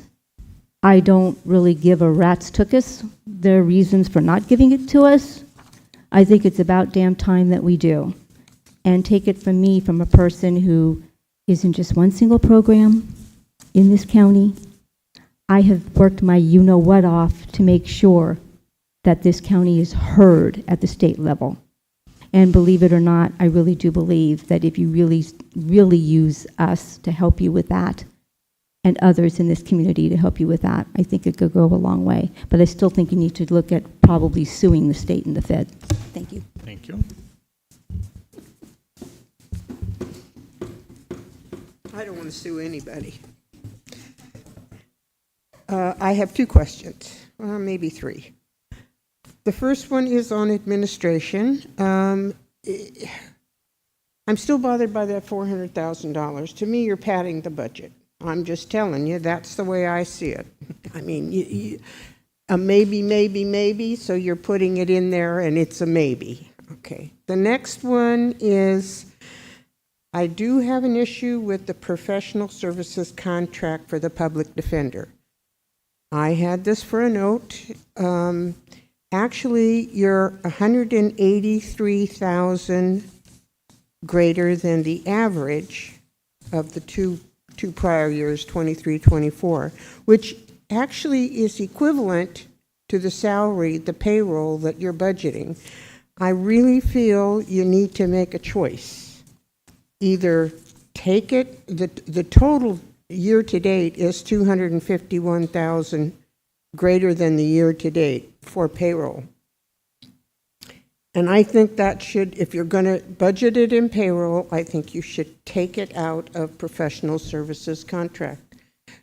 Not wait until, because when the time comes, all you have to do is a budget transfer. You can move it one place or the other. But having both of them in here, you basically have inflated that budget by over $250,000. And the next question is the public defender fees for the state prison. That's 141,000 more than the year to date and 110,000 more than the average. So those two, that concerns me. So that's all I have on public defender. Thank you, PJ. Okay, thank you. All right. Close public comment. With that, if there's nothing else, would you like to add anything? No, not specifically, other than the fact that, like I said, I gave kudos to our staff because they're absolutely amazing, but that goes for every county department. We've all been operating short-staffed for a long time. I mean, it started with COVID, and we've never really recovered, as you guys know, so talk about some hardworking people who are covering massive gaps in staffing, so Yeah, kudos that's what I wanted everyone. to finish it up Oh, to, is sorry. that, I love that you took her did that, thunder. is that it is so important, and we see that. We see the work that you included, Neil, and you and Clint included, is that we see, I'm going to get emotional, but we see that work. We see what you're doing. We know how hard you're working. And this is good discussions for us, because sometimes I think we need to be reminded just how hard you're working.